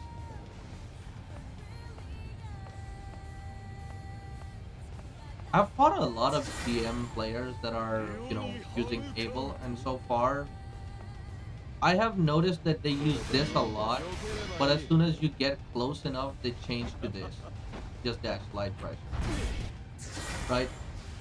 And they stop with this, then as soon as they think that I'm going to try something, they run away.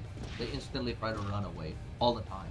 So they try to zone you till they can figure out that you're, say, below 50%, and then they try to rush in, get a counter rate, close heavy, or get, the stomp in. Then it's GG. It's basically GG. We have to play a very reactive game, and to get in on this character is somewhat of a gamble. Because, while we can't teleport this move, it's not always a thing. Because the laser is pretty damn fast. And he can always use this move to get out of dodge. say we do Maybe. this and the teleport, then he's just full screen again. And if we do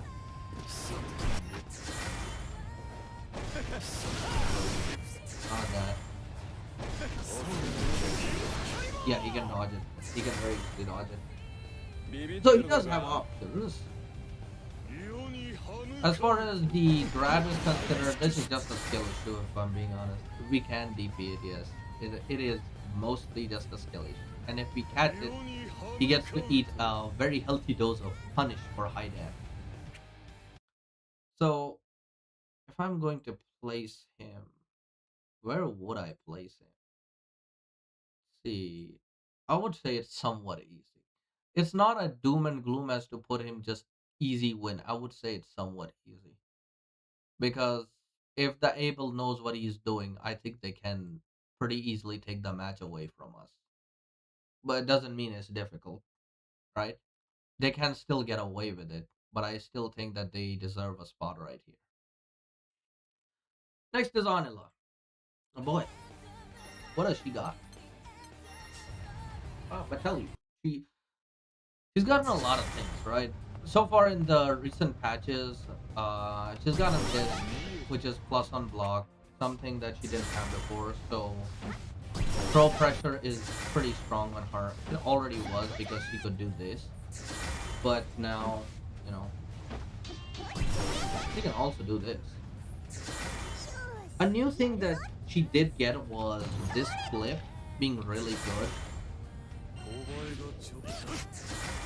and surprisingly, she can use it to get over most of our fire, right? And if we try to use the medium version, she does have an option against that too.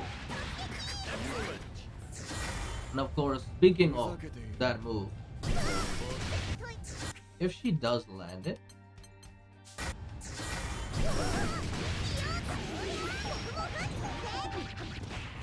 Excellent. she can combo off it now as well, which is kind of annoying because now not only is she corner carrying you with a really fast move, right? It's a 14 frame move, very damn fast.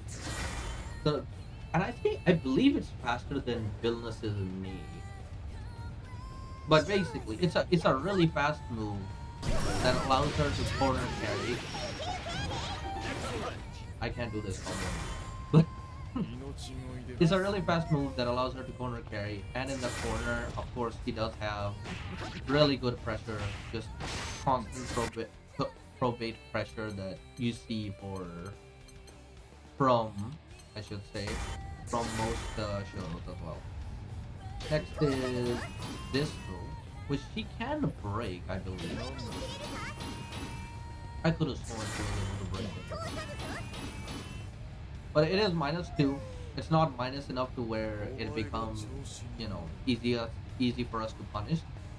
But a lot of Anila players do use it to try to get in and then do a throw. I don't know. I could have sworn you could break.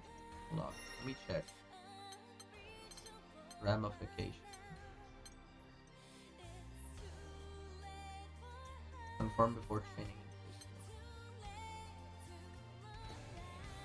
Okay. I don't know. Maybe she isn't able to, but I could have sworn I saw someone cancel it. But yeah. He also has this, which is an 18 frame move. Again, if you're trying to use the medium fireballs against her a lot, you will get hit by this. Of course, do not get hit by this. He does have an anti-evasion tactic where if you get hit by this, you get combos.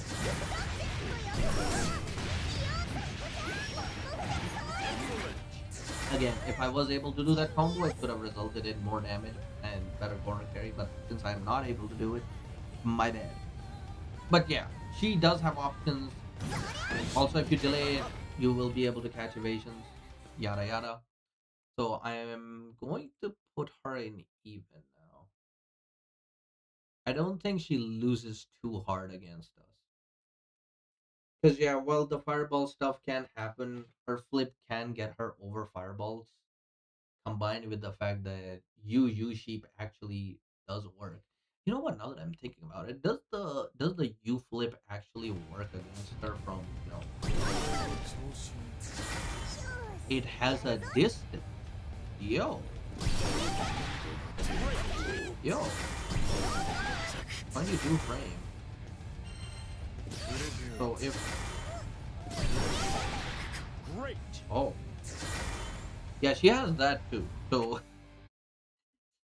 so yeah, I think her being in as an even character is fair. All right, next up is Siegfried. Do I even need to say? Do I even need to say anymore? For some reason, they were like, yeah, we see that 130% buff. Now Siegfried gets to have an unlimited timer on. Yay! Also, look at the hitbox on this move. This will 100% kill any of our dive attacks. And since this is a a physical hitbox,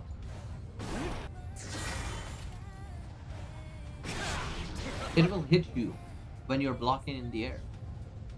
So it's not an understatement to say he's kind of broken now, right? He does have bad walk speed, right? He's kind of slow, but he's dealing a whole bunch of damage. His dash light still one of the most broken dash light is in the game. So much so that people love to spam this. Because what are you gonna do? What are you gonna do? What are you gonna do? You're gonna get dragged to the corner. And of course, his anti-air game has been utterly insane. Hold on. Lord forbid if we get caught by this move. Right? An instant little bit of damage. And since he's gonna be on stack all the time. What is that? What happened there? Hold on.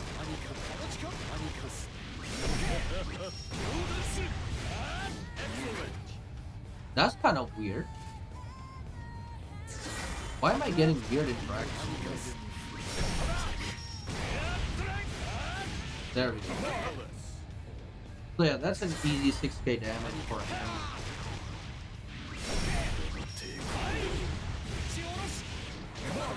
God damn, I'm just forgetting the combo. It's 2M, isn't it? 1, 2, 3.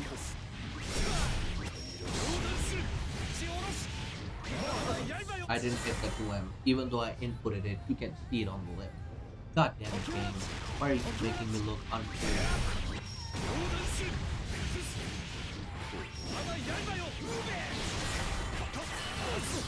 That's half of our health for guessing wrong one time. Or rather, for Siegfried guessing right one time. With his anti-air that goes to the freaking sky. What is this anti-air? It's going above his health bar. Why does it go that far?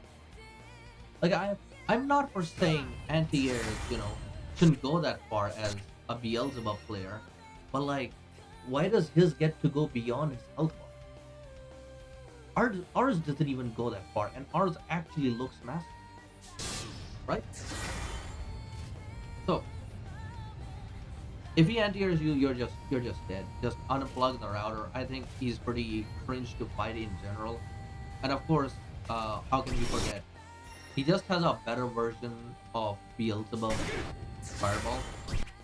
As we go frame by frame, you can see that he has kind of the same thing that Beelzebub has, where he creates a wall in front of him before throwing it out. The only difference is his wall does not have a delay in between. Where Beelzebub, when he uses his attack, there is like as you can see, the hitbox forms right here, and not only that, his hitbox is not connected to the ground, right? And then it goes away. Beelzebub does not have a hitbox for a few of his frames. So there the hitboxes there, right? Goddamn. As you can see, the hitbox is not there. Where did it go? I don't know. But since it's not there, it's automatically a bad alt fireball. He does not get to lose that. His hitbox stays there for the full effect of it. And not only that, this mofo gets to combo in the corner if he hits, which is again crazy to me, right? Why does he get to do all that? So yeah. Oh, right. Didn't even mention obligatory full screen corner carry, because why not? Because he needs it. Because he needs it. It's not like he's like Wilderness where he can't really run against his opponent. No, no, no. He can run. He has a dash slide. He has a gigantic 2M. He has a really good bar heavy. He has a really good button press option. The one that he can just degenerately throw out and on screen. He can delay it too, and it gives him a combo. Like it's not like he has those guys. Trust me, he's not a Wilderness. He's not a Wilderness, right? Despite the fact that he shares the same HP as Wilderness, despite the fact that at times he deals the same damage as Wilderness, he just has better options.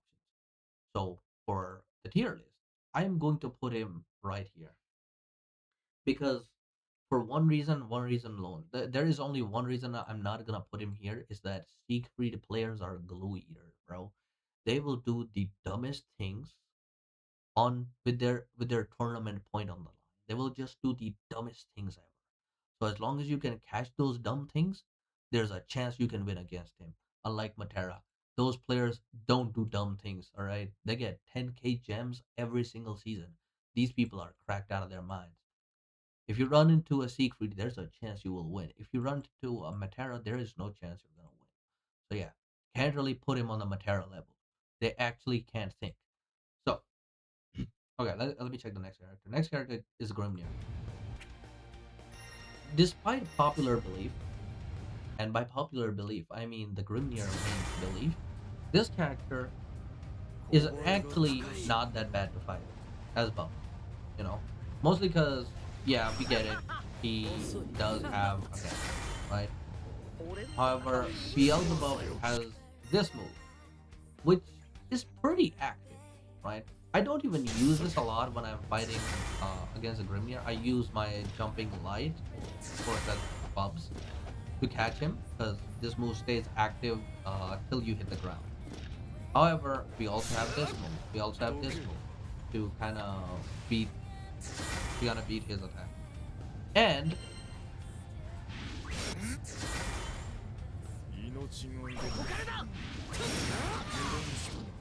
our dive does kind of win against his dive. I don't know why that is a thing, but it's a thing.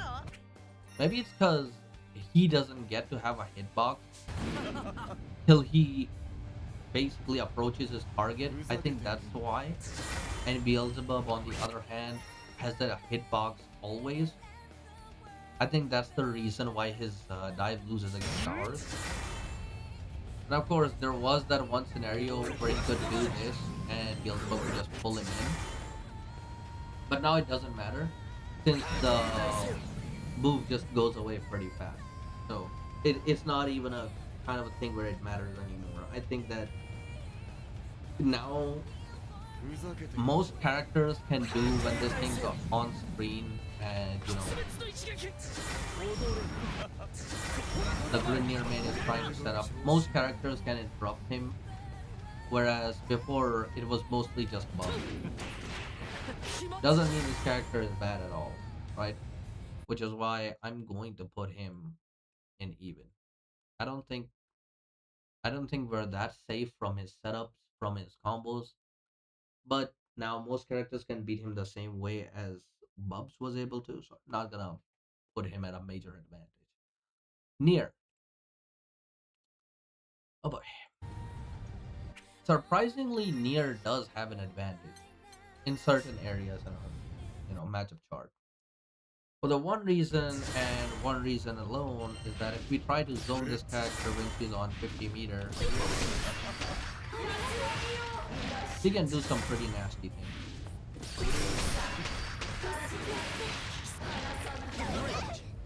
Right? She does have an anti-zoning policy, but that's only available at 50 meters. Without it, though, it doesn't matter, right? And of course, death can always get a brave countered, so none of that matters. I have not fought a single Nier that has given me a lot of trouble over the past few days, mostly because this character is kind of trash. She doesn't have a traditional DP. Like, as much as I would like to believe this is a DP, it's not. It's more like a parry. And we can kind of bully this character very easily. It just sucks. Our death just goes away the moment anything happens. Even if he's forcing a block scenario, death just decides to poof off. So despite this character actually having some serious stuff, as long as death is not on screen, it doesn't matter. So yeah, since we're capable of just removing death easier than most other characters, I would have to say it's right here. She is just that character. As long as death is not on screen, sucks. It's over. Lucilius. I do have a lot of matchup experience against Lucilius because I surprisingly have fought a whole lot of Lucilius over the past few days. And just, in my run, I am I am used to running into like the number 2 Lucilius almost all the time. And how should I say this? This character does have the ability to kill us now. Mostly because this got buffed, right? He can fake it out a lot. It's negative 12 now from full screen, right? And our go to punish is 16 frames. So we can't really punish him at all from full screen now. And on top of that, this now goes full screen. Pretty much, almost full screen. This is a better anti-air mode, so we can't really dive on him at all. Then of course, this pulls us in from farther away. Again, things that were easier to deal with pre-patch are now difficult to deal with post. They beefed up this, which I'm pretty sure it can still get. Yeah, it can still get killed by the dash wipe stuff.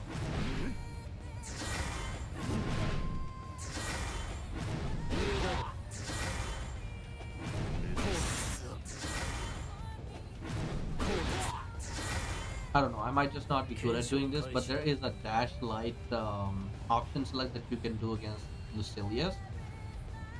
And I'm pretty sure it still works for the most part. Should still work. If you don't want to deal with that, I think there are other ways, but I can't really explain it as well if I'm not on buff. So, in the case that he does do teleports a lot, dummy action recording settings, lot 1, 2, and 3. Let's go till 3. Let's randomize it. Then we change slot. Then we change slots again. Let's see here.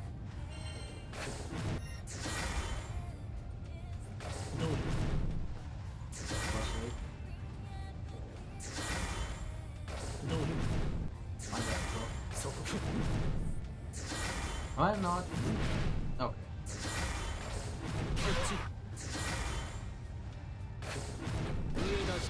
Okay, so we're safe there. Wait, why is he using Tessera? Can block that. We can catch that. Catch that again. We're safe from that. Okay, we didn't do anything. Okay, but that does punish. Caught. Block. Caught. Block. Caught.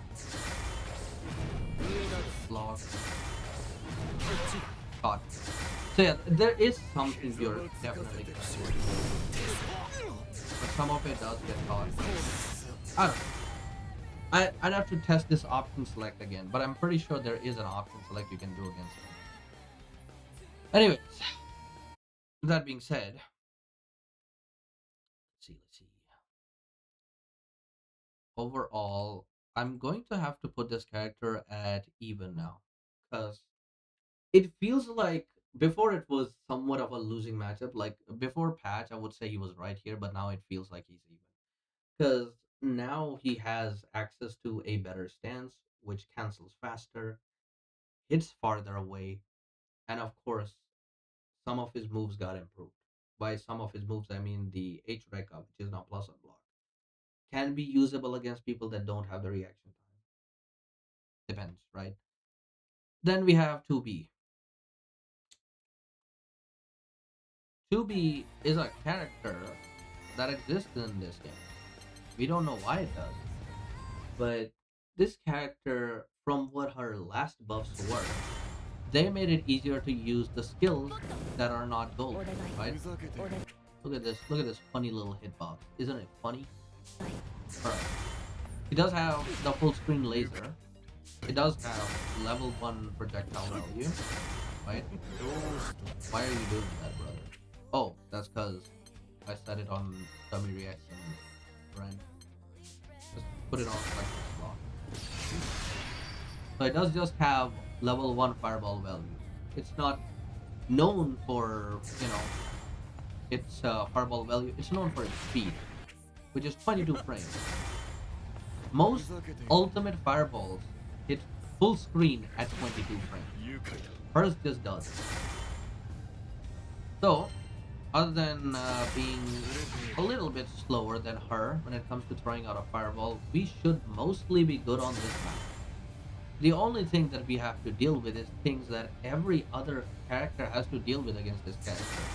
It's not more of a Beelzebum thing that we have to worry about. It's more of just a 2B thing. Because this character is cringe to face when it comes to everybody. Like, we do have one little thing that we can do, which is run up this. You've pretty much seen... I'm pretty sure you've seen this tech being used by Yoru Sensei, where he runs up to kind of bait a throw, and then instantly does that to deal damage. Okay, you can't really do heavy from that, but you can do that. So you've seen Yoru Sensei do that. We do have the option of using medium attack against it. And of course we can always jump and then try something, because we do have a dive, so we can always jump dive instantly if he runs at us and does this, because he is pretty negative on that. And I have seen people mention that this is a pretty broken normal. I mean, yeah, it is. You can see it. But do you also see a little bit of an inconsistency with this normal? That its hitbox is only on the ground, right? So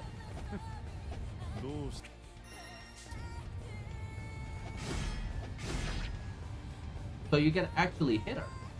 At times you can hit her, right? With Farlight, because Farlight doesn't really extend too far down, at times you will be able to hit her. Which also means that if she is doing this spraying to you, a dive will be very useful. Case in point, right? So if you find a 2B that's just using far normals to bully you, you can always dive on her. It's really effective. However, if she switches to doing this, then it's a little bit of mess. Yes, you can still counter her, but as you can see, it can clash. We still retain the advantage. For example, if we're pressing light there, and if it does happen to flash, for the most part, we will. I think I did it wrong.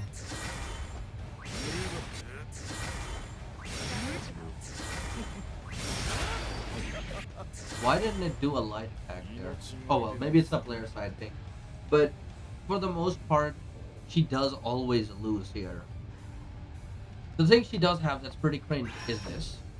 This move can catch you when you're jumping, right? So, for example,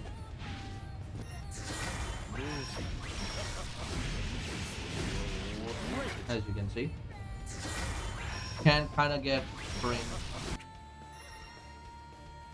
that she's able to catch you. Also, how does this work? My hitbox is not even layered over her hitbox. Unless the frame meter mod is kind of lying to me. And that she does have. No, no, no. I got hit at the very edge. As you can see, my white hurt box got hit at the very edge. So yeah. That move can get cringe. It keeps you from diving at this character. Annoying, I know. He does have this. It's a 30 frame move, which is kind of perfect for catching us because our move hits him very slow. So try not to zone her too much and focus more on just taking turns with your neutral. That is the right move to do. Also, if you're farther away, you can try hitting her with that.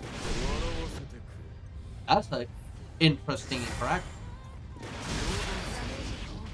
But as you can see, you might win. And as far as the ult skills go, it's pretty normal what you can do. If you see this, just jump and dive. Pretty simple. That's just a DP. You see that, just try to spot dodge. It doesn't get much off. It's just a standard ability. What does make her kind of cringe is the double jumps that she has, and of course this. The parry is really annoying. I really wish they would remove the parry on the forward run because it's kinda cringe. So things like she does and then runs into throw, you cannot do 2M. Because if you try doing 2M, there's a good chance it will get parried instantly. So it gets difficult to try and punish her. That being said, where am I gonna place her? Kinda difficult. I would say she's slightly difficult, mostly for the reason that she is 2B and not because she cooks us specifically. She doesn't really do anything specific to us that she can't do to the rest of the cast. So I think she belongs here. Next is Wayne. Wayne is one of the few characters that I do not own, right? So I think I should make uh, a separate column, add a row above, make it red. Can I make it red, please? I want to make it. Thank you. Then we can label it as character, or rather, not. How do you spell own? Not own. There we go. All right, we're gonna put Wayne in there. If I could copy this, could copy and paste it again, bro. Would be so nice, right? I don't own Wayne or own Wicala. But if I have to put one of those two or both of those in anywhere, right?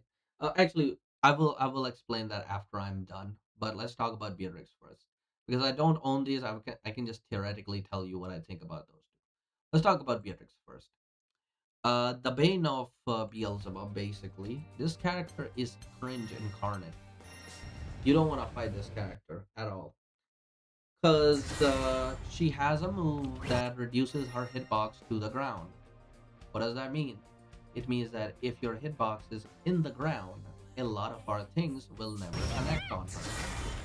What do you mean a lot of our things will not connect on her? You see this neat looking fireball? He just went through it. Because why not?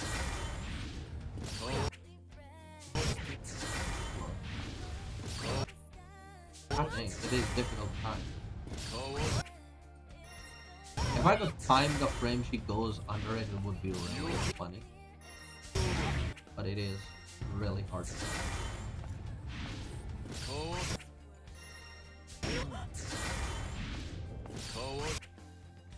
Not the right move, Cyber. What are you doing? There we go.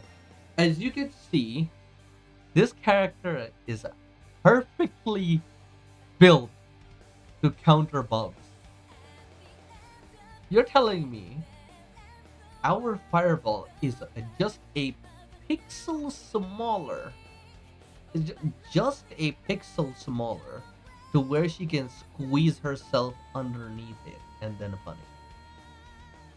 Just a pixel smaller. That is the reason she wins against us for the most part. It's because she's a pixel smaller than our fireball. Ain't that crazy? Isn't that crazy? And of course, this also applies to that move. No, it's not that, bro. Not that, bro.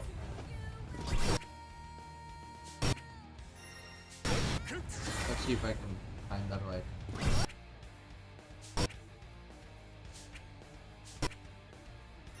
There we go. Ain't that wonderful? Look at her. Look at her. She's underneath our move that's supposed to counter things like these. Where you have a Neanderthal just pushing in, not thinking with any brain cells whatsoever, just pushing right in, right? And we have a move that is meant to block that, but we can't. Ain't that wonderful? And she's starting to actually stand up. She still doesn't have a hit. I'm sure she's gonna get hit, but like, it's crazy that she did it for that long. And she can hit him for the most part, as you can see. She shouldn't be able to, but she can. Of course, insane corner carry on this character, and she does have this move, which is kind of funny now that I think about it. Watch this. Like this, if I can time it. If I can time it for y'all, it would be really fun.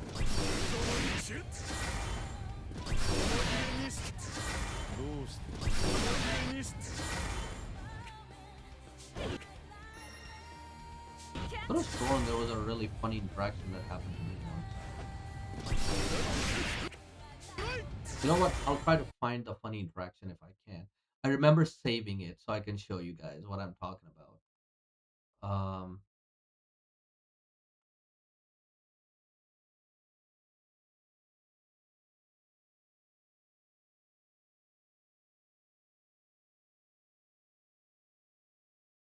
Never mind. You know what? You want to know what? I'm not gonna waste my time here. But she does have really funny interactions. Also, uh,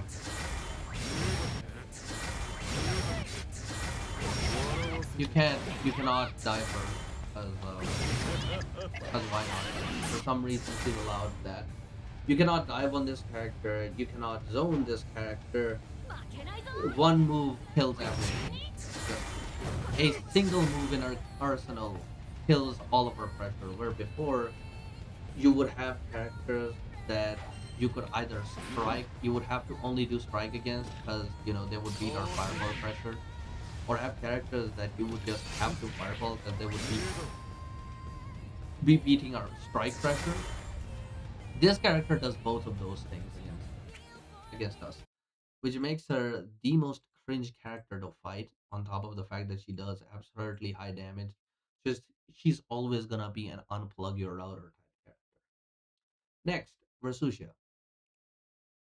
Now, here's the thing: a little bit of a hot take against this character is that For the most part, people have tended to believe that Versucia is the type of character that got nerfed when she got adjusted, is what I believe happened, right?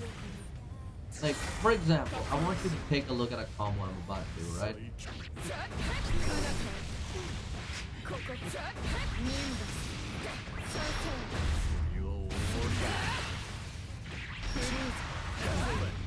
Why did that full screen corner carry? That's my question to you all. Why does he have a full screen corner carry from a light? You know?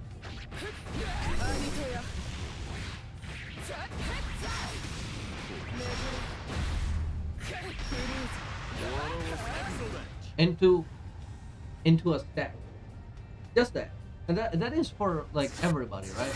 That is just a case that happens against everybody. So what about Bubs? What does Bubs get from? Well, did you know that this pillar goes full screen, right? It goes full screen now. So she can hit you at full screen for 39, 25 actually. So what do we have? We're charging up this fireball, we're charging up the provider. What card? We don't get a card. And of course, the Versucia 16 frame special that sets you full screen. Wow. The fact that we want to dive against this character, damn, that's crazy. We don't get to dive. And you might be like, okay, well, she can't really do anything against our, fireball, right? And you're right. For the most part, she can't, right? But if you're chugging light fireball against this character, she deletes that too. So she's kind of like option selecting in between us diving and us doing, fireball. And if you might be just, jump blocking, she puts you right back where you started. She puts you a little farther back where you started. Can't really do that, right? Of course, she also gets access to the orb, the orb of doom. That kind of goes full screen now, almost, and can combo off that. I was sworn one of the orbs went through. But yeah, the orbs also are really good against spot dodging, especially this orb. Once you get hit, you get cornered instantly. And of course, the far heavy, for some reason, it has the flash level of a dash heavy, which is something Kiragaki told me. I didn't even know she had that. But yeah, 10 frame far heavy that has a flash level of a dash heavy. And reminder, they gave our boy a 14 frame far heavy, and this little shitter gets to have a 10 frame that goes super far, clashes with a whole bunch of shit. And they're like, yeah, that's fine. She can. And of course, every single time she uses EX pillar, she burns it. She gets her install back instant. It doesn't matter. It never did. Of course, she can burn this and then get it back. She can hit this, get a combo, deal high damage. Doesn't matter. And of course, I didn't even talk about the fact that she can just do that. Wait, I thought she could. What happened? She is invincible. Why is it not working? Hello? Am I missing something? Okay, maybe she's not that invincible from that far. Yeah, maybe she's not invincible from that far. I thought she was. Did they nerf it? Well, I hope they did, because it would be really nice. Does that work at least? I mean, kind of does. But yeah, to a certain degree, she does have options against Owner, even without just using what she does. Overall, I'm not gonna put her in even. I'm going to put her in slight advantage because she still got that. Because she still got that, bro. She still got that. Yes, we can jump block a lot of her stuff, but she doesn't have to deal with it because she's gonna put us in the corner real fast. I think she's good enough. Sandal phone. The There is one sentence I used to describe this character, and it is that he is the fakest stance character in the game because he's just a Shoto. And as a Shoto, he's got a really good far light. Because, boy, that hits far, right? Like a Shoto, he's got a really good 2L that hits pretty far. Like a Shoto, he's got a 7 frame 2M, pretty good. He's got a little bit of a forward traveling to you. It hits low, is 8 frame, pretty nice. And then of course he's got the gigantic far heavy. Because why not? Which he can combo off of, by the way. There is one thing I will use to describe this character. He is fast as hell. Look at his walk speed, right? And he can kind of if you're good enough with this character, you can always avoid the Beelzebum, right? That again depends on if you're good enough with this character. But he's dealing with us the same way most Shotos are gonna deal with us, without the aspect that he doesn't have a plus on block to him. But you know, he's got a pretty good far heavy, he's got a pretty good far light, and for the most part, that is kind of what he does have a pretty bad 2U, right? It's bad because it takes a bit to come out. As you can see, it's not there already.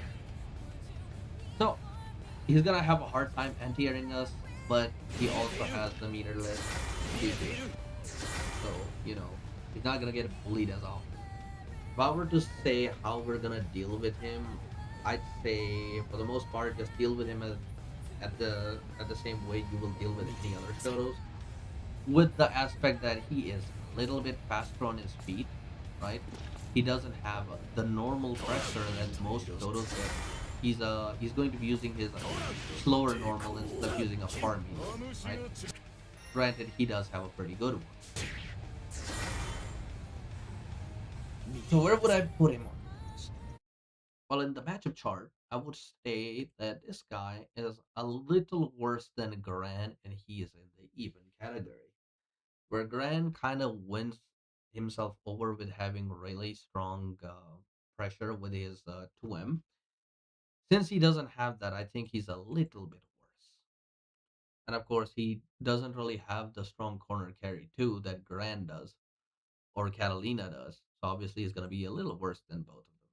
Galleon, as someone who has been suffering with this character a lot, let me give you a little bit of a know-how on this character. The thing with Galleon, especially in this patch, is that Galleon can use this to sort of get in against zoners. Like if someone is zoning Galleon out pretty consistently, right? He can just put that down, it'll stay down, and then she will slowly creep across. Thing with Bubs though is that he doesn't have to care.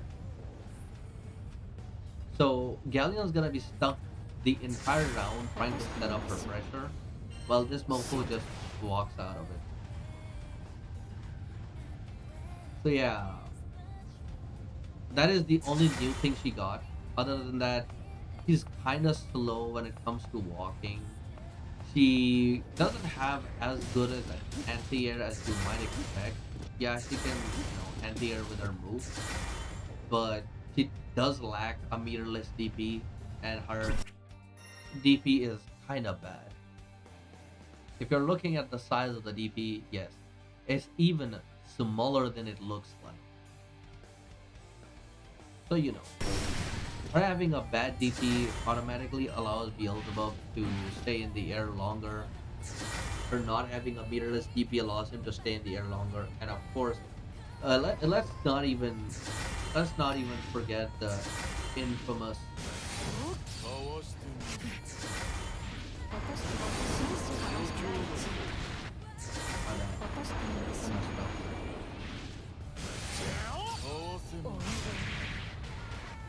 The fact that she can't even use that. Hold on.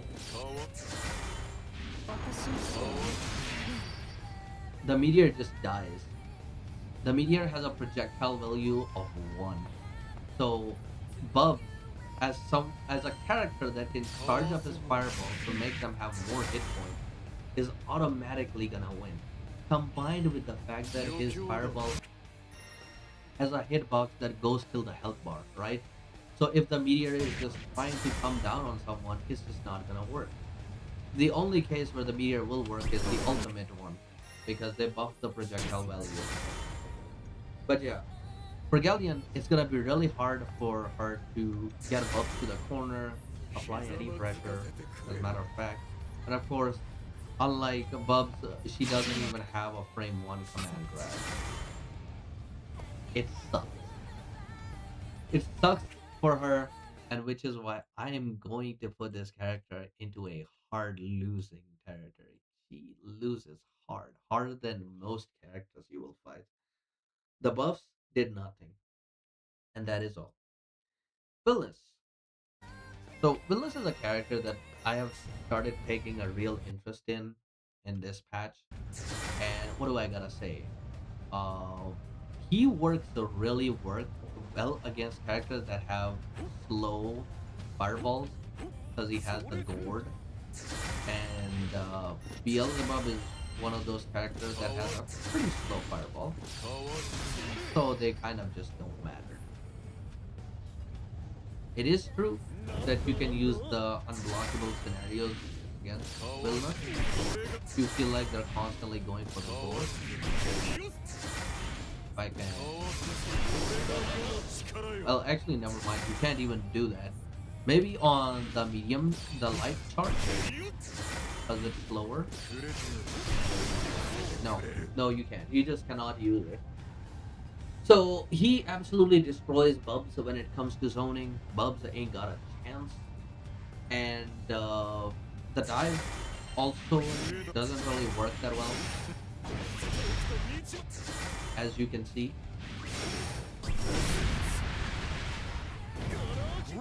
Hold on, I can make it work.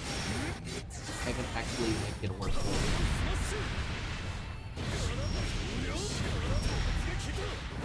There you go.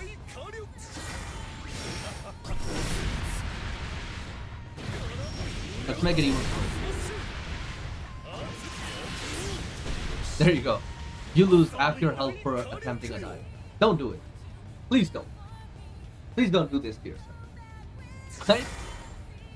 So, yeah, if Vilnius gets close, it's GG's. The only thing that you have in your kit that is going to be really good against Vilnius is your close range normals, because Vilnius is really slow, right? But at the same time,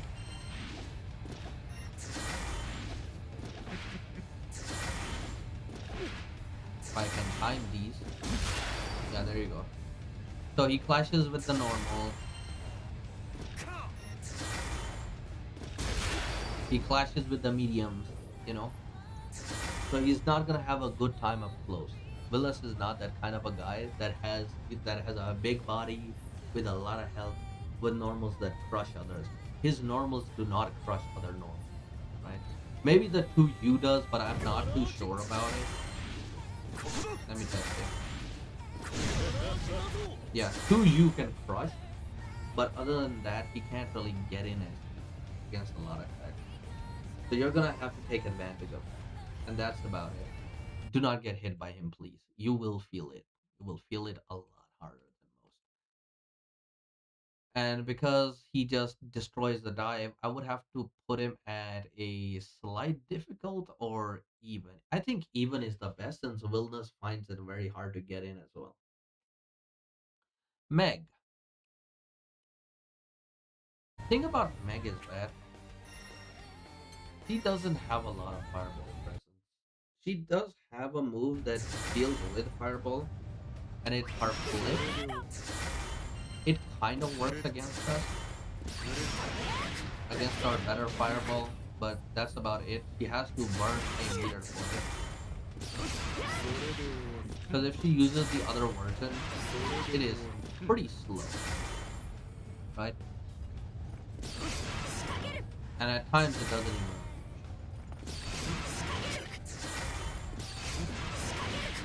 Did I set him to block? I don't think I did. Okay. I was like, this should not hit him. So maybe she can hit if you call out the attack hard enough. Okay, yeah. Maybe she can hit if you call out the attack hard enough. So what does that mean? That means that you can't really zone her as easily. I guess medium fireballs would still work, right? Yeah, medium fireballs still work against her. He does have this move, which is fairly fast. It hits on 19 frames for a non-ultimate move from almost full screen. And the ultimate one hits at 15 frames from full screen. So that is her answer against getting in on bubs. But then again, she's spending 50 meter for it. I think this character is fine to fight, as long as you treat her like a Shoto who doesn't have a really strong fireball. She can't really bully you with her own fireball. Don't try to roll it, because this fireball is on the ground. And the ultimate version doesn't really go that far, so she can't really bully us from full screen or find a way to get in. The 2-2 is not cancelable and is -9. Pretty bad. And overall, just general Meg being Meg. Be careful about the far heavy though. 8 frame far heavy is no joke. If you get hit by this, you're gonna get either corner carries or some other type of hit that I don't know about because I don't play this character. I'm going to learn her. But from what I have fought against a lot of Megs, she feels pretty easy to fight. I would have to say she's in the somewhat easy category. And then finally, Ilsa. Oh boy, Ilsa. This character, on the whole, is just. Oops, I changed the wrong area. That was not supposed to change. That was supposed to stay on Bubs. This was supposed to change.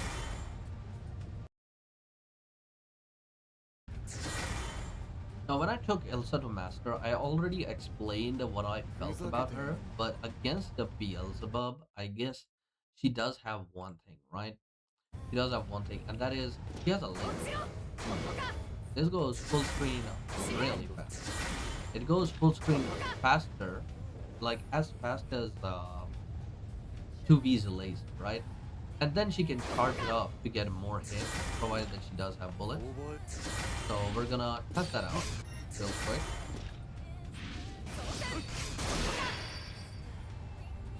So the projectile value is equivalent to our charged medium fire, which means the first charge of the medium fireball. Oops. Man, this is kind of hard to time. Yeah, the first charge of the medium fireball should win again, not the light version. So all in all, we can kind of zone her. Doesn't feel like a hard character to zone.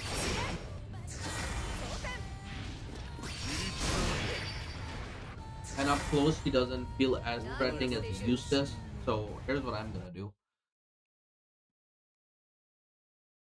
Since Eustace is around here, where he's slightly difficult to fight, I'm gonna put her on the opposite end and put her at somewhat easy. Because let's be honest, because her fireball is not as dangerous as ours, she is easier to fight than say your resident Eustace. But she can hold her ground. So at worst, if the Ilsa you're fighting doesn't know what they're doing, she's somewhat easy. But if they know what they're doing, then it's an even matchup in my opinion. Now, this is the list I would say is the list that I considered without the characters that I do not own, that being Wayne and Mikala. So if we're gonna switch to Wayne and Mikala, I'm gonna have to go a little bit theoretical on this, right? Vayne is the type of character that can really good against character that can do really good against the type of characters that don't really specialize on fireballs, right? Because he can put up a shield, he could just throw his throw his full screen move around that doesn't allow you to get in. But since Beelzebub is the type of character who does specialize in Fireball, he can take care of Wayne pretty easily. Combined with the fact that we do have teleport, just don't jump on Wayne. Just don't jump on Wayne. It can get pretty difficult if you jump on Wayne. Of course, Wayne did also get access to a parry, but if you're good with reactions, you can just dodge the parry pretty easily. I'm gonna have to put Wayne in here. He's somewhat easy to fight, not that difficult, but as long as you know what you're doing, of course. And I think we can break Wayne's shield with 214 214 U and still hit him. Vikala. I think Vikala is even now. I have fought a lot of Vikalas because she did get buffed recently, but that's mostly due to her RNG being better. Her normals did get better. The far heavy got better, and the 2M got better. But overall, the only reason I'm putting Vikala in even is because as a zoner, she got better. Because the items she gets is kind of crazy now. And that, I believe, is more important than anything else. So, yeah, you know, this is what I believe. So, this is the tier list for me. I think that these two are the only unplayable characters at the bottom. All of the characters above them can be fought. Actually, now that I'm thinking about it, um, I don't know if Andre should go up one or should stay here. Andre is still a difficult fight. I think Andre can stay there. Zoe's pretty cringe. Siegfried is pretty cringe. Belial is pretty cringe. Catalina. I think Catalina can go up one to slightly difficult because Catalina is not as cringe as all these guys. Um, Rest of them seem fine here. The even matchup also seems fine. Then the winning matchup is also okay. Then the very easy is also okay. Yeah, this is what I believe the definitive matchup chart for Beelzebub is. I don't know. What do you guys think? Am I missing some shit or something? Because this is what I believe is the real deal when it comes to bubs. So yeah. That being said, thank you all for watching. Whoever was watching, and I will see you some other time. Bye bye. Where's my outro?